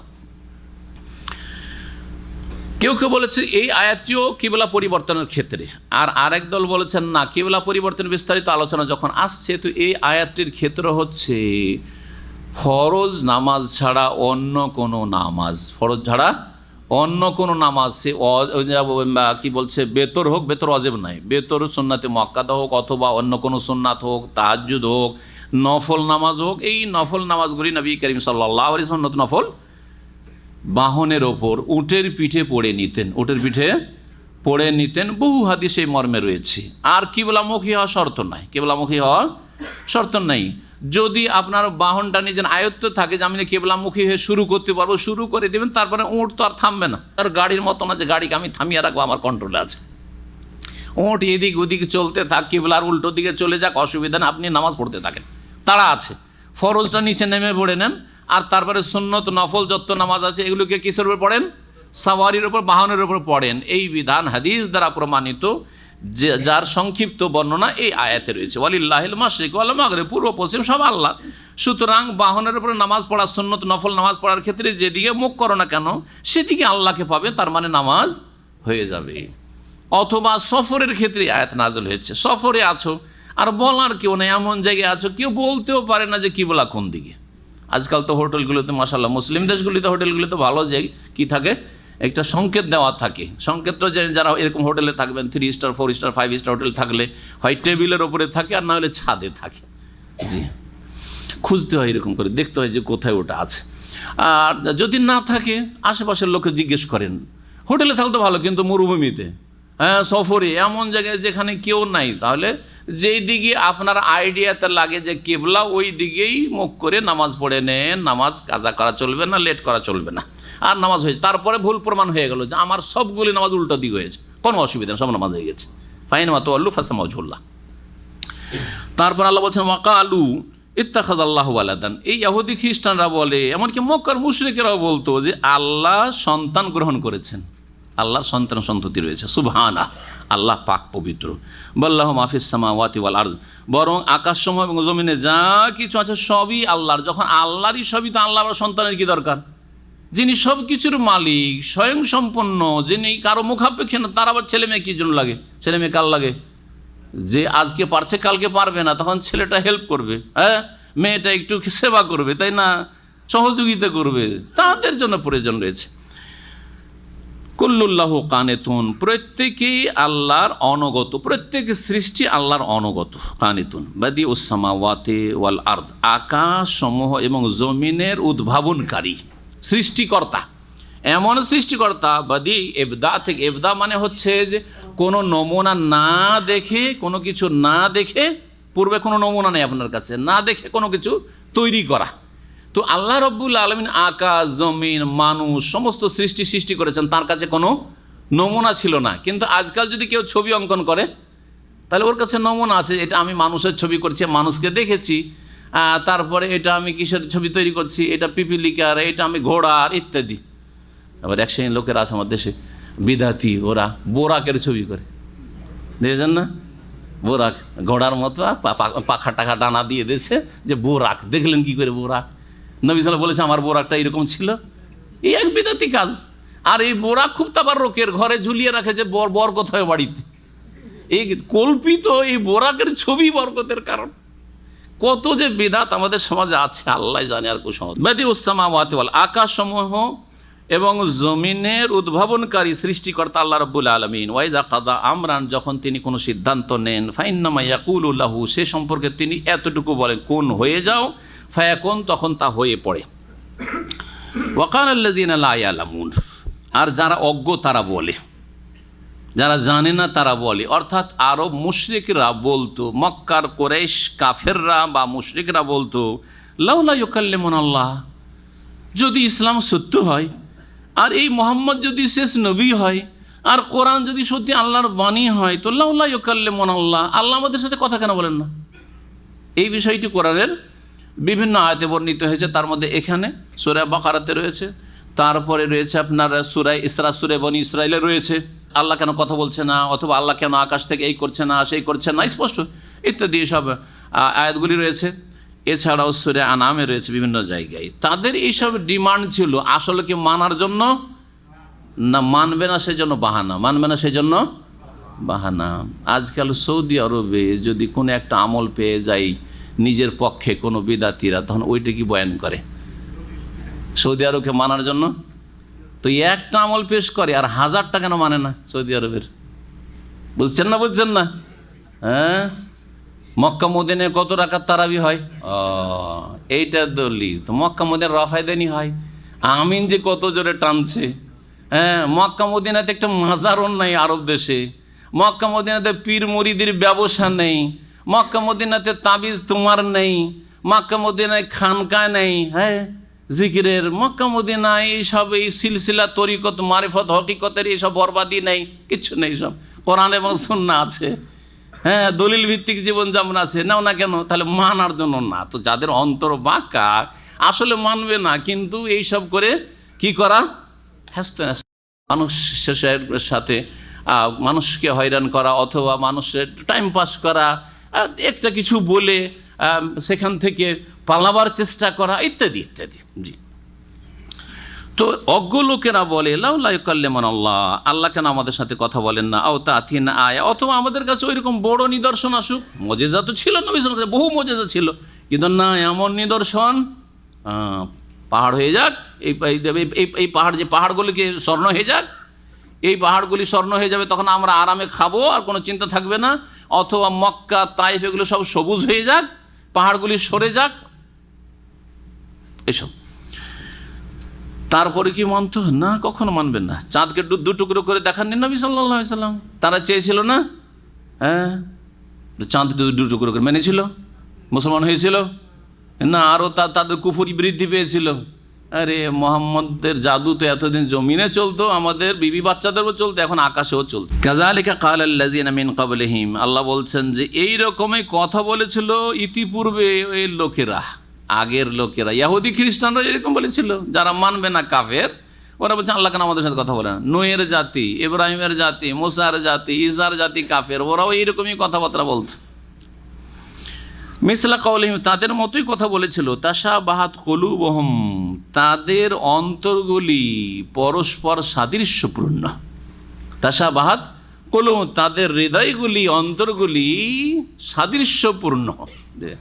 একের অন্তর আর একের অন্তরের মতো। মক্কার কাফের অন্তর আর মুসা আলাইহিস সালাম, ঈসা আলাইহিস সালাম আর আগের কাফেরদের অন্তর একই রকম। তাশাবাহাত কুলুবুহুম, কথা সব একই রকম, বাতিলের কথা সবসময় একরকম। বাপদাদার দোহাই দেওয়া কিয়ামত পর্যন্ত চলতে থাকবে। বাপ দাদার দোহাই কে পড়ে বলেন? যারা কোরআন এবং হাদিস মানে তাদের না, যাদের কাছে কোরআন হাদিস দলিল নাই। তো আমাদের বাপ দাদা এতদিন ভুল করে এলো নাকি? তারা কিছু বুঝতো না? এত বড় বড় হুজুর আল্লামারা আছে, ওরা বুঝে না? এই দোহাই দেওয়া। তারপরে সংখ্যাগরিষ্ঠতার দোহাই দেওয়া।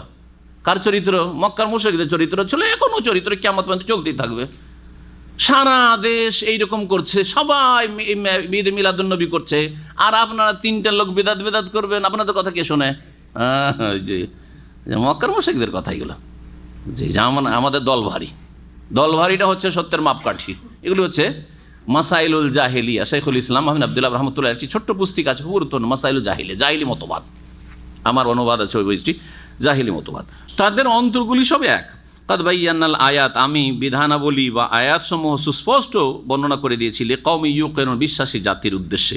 ইন্না আরসালনাকা বিল হাক্কি বাশীরা ওয়া নাযীরা, নিশ্চয় হে নবী তোমাকে সত্য সহকারে প্রেরণ করেছি, রাসূল করে, সুসংবাদদাতা করে, ওয়া নাযীরান, সতর্ককারী করে।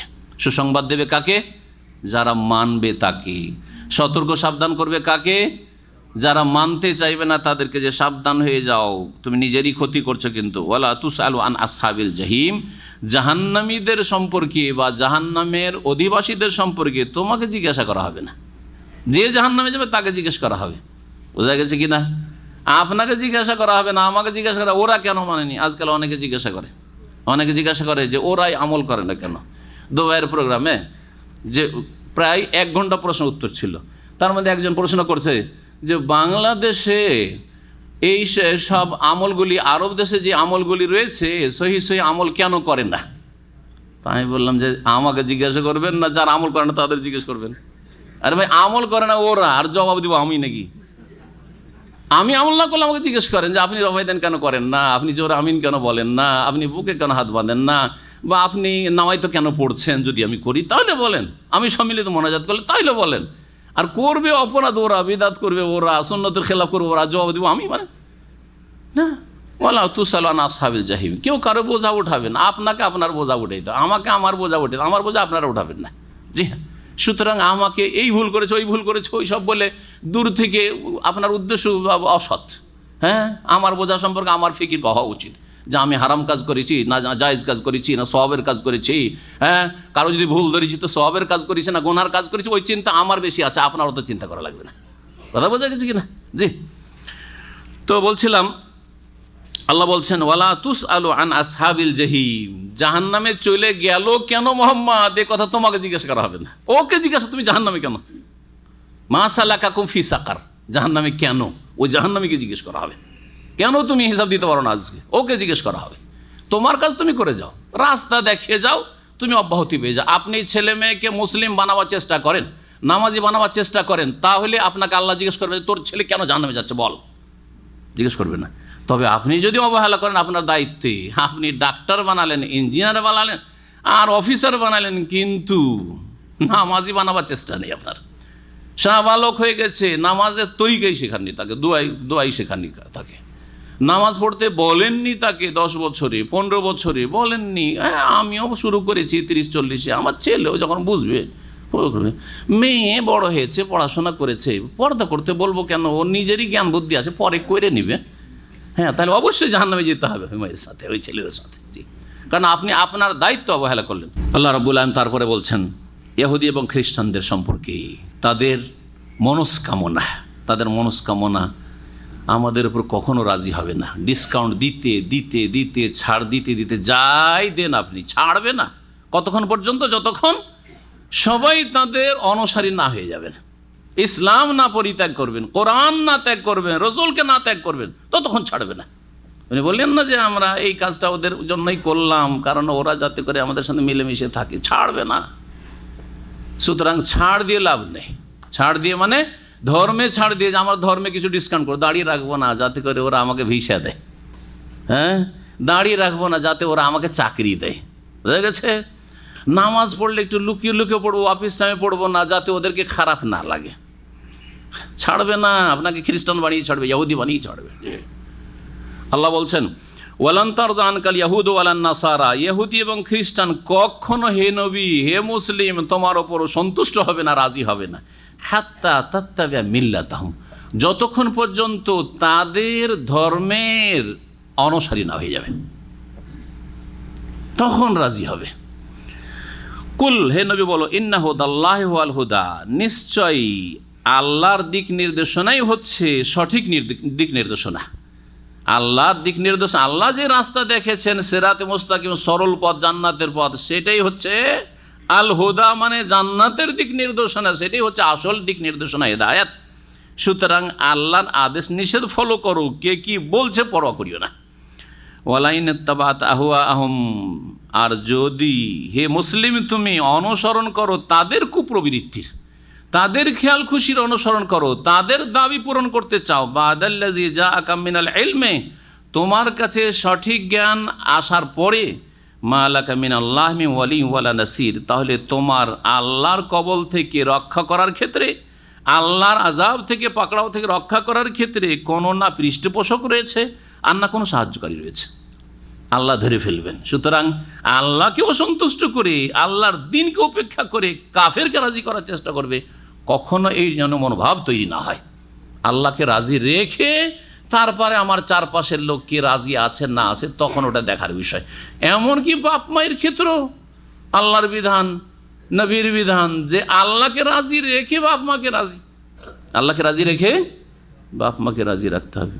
সুতরাং আল্লাহর তৌহিদ ঠিক রেখে আর নবীর সুন্নাহ আদর্শ ঠিক রেখে শিরক বিদআত মুক্ত থেকে বাকি যা বাপ মা চাইছে করেন। কিন্তু বাপ মা যদি এই দিনগুলিতে বলে যে ঈদে মিলাদুন্নবীতে খরচা আছে, বাবারে 10,000 টাকা পাঠা, দিলেন বাপকে রাজি করার জন্য চট করে পাঠিয়ে। মা বলছে যে বাবারে এখন অমুক মাজারে ওরস লাগছে, যাব, 20,000 খরচ আছে, দিলেন পাঠিয়ে।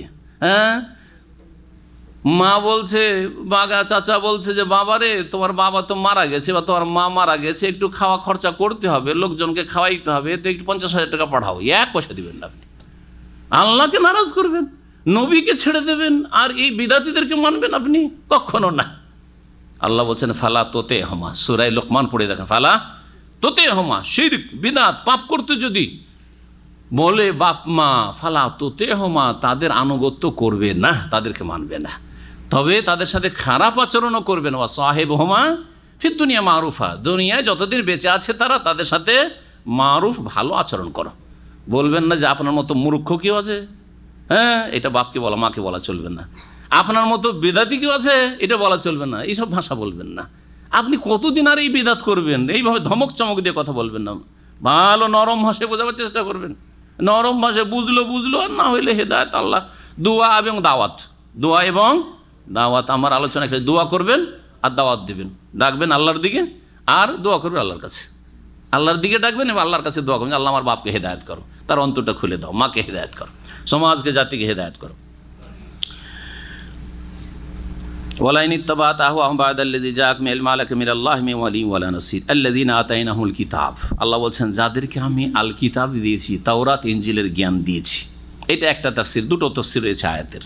একটা হচ্ছে আল কিতাব মানে হচ্ছে তাওরাত ইনজিল, যাদেরকে দিয়েছি, ইয়াতলুনা হাক্কা তিলাওয়াতি, তাদের কিছু লোক, তাহলে কিছু লোক সম্পর্কে এটা বলা হচ্ছে, তাদের কিছু লোক এমন সৎ ভালো মানুষ আছে, সবাই খারাপ না আর সবাই আল্লাহর দিন বিদ্বেষী না, সবাই রাসূলুল্লাহ সাল্লাল্লাহু আলাইহি ওয়াসাল্লামের দুশমন না, বরং কিছু লোক আছে যারা কোরআনকে অত্যন্ত মহব্বত করে, তাই ইয়াতলুনা হাক্কা তিলাওয়াতিহি, যথাযথভাবে যেমন তেলাওয়াত করতে হয় তেমন কোরআন কারীমের তেলাওয়াত করে, মানে ফলো করে। শুধু তেলাওয়াত মানে মুখে পাঠ করা না, মুখে তেলাওয়াতও করা, আর এটা হচ্ছে তেলাওয়াতে লফজি, আর তেলাওয়াতে হাকিকি আসল তেলাওয়াত হচ্ছে ফলো করা। তালা এতলো মানে অনুসরণ করা, ফলো করা। তো তারা সত্যিকার অর্থে ফলো করে কোরআনে কারীমকে, কোরআনে কারীমের অনুসারী হয়। ইয়াতলুনা হাক্কা আল্লাযীনা আতাইহুমুল কিতাব, আহলি কিতাব যারা ইসলাম গ্রহণ করেছে, এখানে ইঙ্গিত করা হয়েছে মদিনার ইহুদি আলেম আব্দুল্লাহ বিন সালাম রাদিয়াল্লাহু তাআলা আনহু আর তার কয়েকজন সাথী সঙ্গী হাতে গোনা, তারা যেমনই নবী সাল্লাল্লাহু আলাইহি ওয়াসাল্লামকে দেখলেন হিজরতের পরে, দেখার পরে বললেন যে এইটা হচ্ছে সত্যবাদীর চেহারা, লাইসা ওয়াজহু কাযাব, মিথ্যুকের চেহারা নয়। সাথে সাথে ইসলাম গ্রহণ করলেন। তার ঘটনা খুব চমৎকার ঘটনা রয়েছে ইসলাম গ্রহণের, এবং তারপরে তাকে গাল দিতে শুরু করলো ইহুদিরা যে সবচেয়ে জঘন্য লোক আব্দুল সালাম, অথচ সে সবচেয়ে ভালো মানুষ তাদের মধ্যে ছিল। কিন্তু ধর্ম ত্যাগ করা, ইহুদি ধর্ম ত্যাগ করা, এই সবচেয়ে জঘন্য মানুষ হয়ে গেল এই ইহুদিদের কাছে। আল্লাহ প্রশংসা করেছেন এই আব্দুল বিন সালাম এবং তার সাথী সঙ্গীদের। এইরকমই খ্রিস্টানদের যারা ইসলাম গ্রহণ করেছে যুগে যুগে, তাদের প্রশংসা এই আয়াতে রয়েছে যে তারা সত্যি, কারণ তাদের কাছে বিগত জ্ঞান আছে, আর পড়াশোনা করার পরে, চর্চা করার পরে, স্টাডি করেই ইসলাম গ্রহণ করছে। একটা লোক দেখা দেখি ইসলাম গ্রহণ করছে, ভালো লেগেছে, ইসলাম গ্রহণ করে নিল। আর আরেকজন পড়াশোনা করে ইসলাম যে হক, জান চলে যাক তবু ছাড়বো না। দুজনের পার্থক্য নাই? অনেক পার্থক্য রয়েছে। আল্লাহ ওদের প্রশংসা করেছেন। দ্বিতীয় তাফসীর হচ্ছে যে আল কিতাব মানে কোরআন, আল্লাযীনা আতাইনাহুল কিতাব, যেই সব মুসলিমদেরকে, সাহাবায়ে কেরামদেরকে কিতাব আল কোরআন দিয়েছি, আবু বকর, ওমর, ওসমান, আলী, সাহাবায়ে কেরাম, ইয়াতলুনাহু হাক্কা তিলাওয়াতি, সাহাবায়ে কেরামদের আল্লাহ প্রশংসা করছেন। এরা যথাযথ কোরআনে কারীমকে ফলো করে, কোরআনে কারীমের তেলাওয়াত করে, কোরআনে কারীম অনুসরণ করে। তো সাহাবায়ে কেরামদের প্রশংসা করা হয়েছে। আর এখানে আল কিতাব বলতে আল কোরআনকে বোঝানো হয়েছে। উলাইকা ইউমিনুনা বিহি, ওরাই এর প্রতি বিশ্বাস স্থাপন করে, ঈমান নিয়ে আসে। আব্দুল্লাহ বিন সালামের দল অথবা সাহাবায়ে কেরামদের কথা বলা হচ্ছে। ওমাই ইয়াকফুর বিহি, আর যারাই এই কোরআনের সাথে কুফরি করবে, ফাউলাইকা হুমুল খাসিরুন, বা যারাই এই তাওরাত ইনজিলের সাথে কুফরি করবে। কি দিক থেকে? তাওরাত ইনজিলে ভবিষ্যৎবাণী আছে শেষ নবীর কথা, জানছে তারপরে মানছে না, তাহলে কুফরি করলো, এই আয়াতগুলিকে অস্বীকার করলো। ফাউলাইকা হুমুল খাসিরুন, তারাই হচ্ছে ক্ষতিগ্রস্ত। ইয়া বানি ইসরাইল, হে ইসরাইল বংশ, হে ইসরাইলের বংশধর, ইসরাইলের সন্তান, উযকুরু নি'মাতি আল্লাতী আন'আমতু আলাইকুম, আমার সেই অনুগ্রহ স্মরণ করো যা তোমাদের উপর, যা দিয়ে তোমাদেরকে অনুগৃহীত করেছি, বা তোমাদের ওপর অনুগ্রহ করেছি। ওয়া আন্নী ফাদ্দালতুকুম আলাল আলামিন, এবং বিশ্ব জগতের ওপর তোমাদেরকে আমি শ্রেষ্ঠত্ব দান করেছি। সেই যুগে তাদেরকে শ্রেষ্ঠত্ব দান করা হয়েছিল। কিন্তু শেষ নবী মুহাম্মদ রাসূলুল্লাহ সাল্লাল্লাহু আলাইহি সাল্লামের আগমনের পরে, কোরআন কারীম নাজিল হওয়ার পরে, কুনতুম খায়রা উম্মার ঘোষণা করে দিয়ে এই শেষ উম্মতকে আনতুম খায়রুহা ওয়া আকরামুহা আলাল্লাহ, নবী সাল্লাল্লাহু আলাইহি ওয়াসাল্লাম একটি হাদিস রয়েছে যে হে শেষ উম্মতের লোকেরা, তোমরা সবচাইতে উত্তম জাতি, ওয়া আকরামুহা সবচাইতে সম্মানীয় জাতি। কিন্তু এই সম্মানকে বহাল রাখার জন্য তিনটি শর্ত রয়েছে। কি শর্ত? উখরিজাত লিন-নাস, মানুষের কল্যাণের জন্য। তারপরে তা'মুরুনা বিল মারুফ, ভালো কাজের উপদেশ দেবে মানুষকে। ওয়া তানহাউনা আনিল মুনকার, অন্যায় কাজে বাধা দেবে। ও তু'মিনুনা বিল, আল্লাহর প্রতি বিশ্বাসী হবে, শিরক মুক্ত, বিদআত মুক্ত, কুফরি মুক্ত হবে। এই তিনটি গুণ যদি থাকে তাহলে এই জাতি হচ্ছে শ্রেষ্ঠ। না হলে আবার ওদের রাস্তা ধরলো। যদি এই তিনটি গুণ না থাকে, ভালো কাজ করছেন না, বলছেন না, বা নিজে একা একা করছেন, অন্যায় কাজে বাধা দিচ্ছেন না, বোবা হয়ে যাচ্ছেন, অথচ আপনি সেটাকে বন্ধ করতে পারবেন, তাহলে তাদের অনুসারী হয়ে গেলেন। আল্লাহ রাব্বুল আলামিন তারপরে বলছেন ওয়াত্তাকু ইয়াওমা, সেই দিনকে ভয় করো, লা তাজজি নাফসুন আন নাফসিন শাইআ, সেই দিন কোনো ব্যক্তি কারো কাজে আসবে না কোনো ক্ষেত্রে। ওয়ালা ইউকবালু মিনহা আদলুন, এবং কোনো ব্যক্তির পক্ষ থেকে ক্ষতিপূরণ গ্রহণ করা হবে না। যে আমি যা ক্ষতি করেছি, আমল করিনি, আল্লাহ তোমাকে মুক্তিপণ দিয়ে দিলাম, দিয়ে আমাকে জান্নাত দিয়ে দাও, কবুল করা হবে না। আর থাকবেও না, সেদিন খালি হাতে হাজির হবে, থাকলেও কবুল হবে না। ওয়ালা তানফাওয়া শাফা, এবং সেই দিন কোনো ব্যক্তির সুপারিশও কাজে আসবে না যদি সুপারিশের অযোগ্য হয়ে মারা যায়। এখানে অর্থাৎ শিরক কুফরের অবস্থায় মারা যায়। ওয়ালা হুম ইউনসারুন, আর তাদেরকে সাহায্য করা হবে না বা তারা সাহায্য প্রাপ্ত হবে না। এখানে আজকের তাফসীর শেষ করছি। ইনশাআল্লাহ তাআলা আগামী সপ্তাহে বাকি অংশ শেষ করে আমরা প্রথম পারা শেষ করব, আর তারপরে ইনশাআল্লাহ তাআলা সূরা বাকারা আমাদের চলতে থাকবে। আল্লাহ রাব্বুল আলামিন যেন আমাদেরকে কোরআন এবং হাদিসের প্রতি আমল করার তৌফিক দান করেন এবং তার খেদমতের তৌফিক দান করেন। আল্লাহ আমাদের কাজে কর্মে আমলে ইখলাস দান করেন এবং নবীন অনুসরণের তৌফিক দান করেন। ওয়া সাল্লাল্লাহু আলা নবিয়িনা মুহাম্মদ ওয়া আলা আলিহি ওয়া সাহবিহি।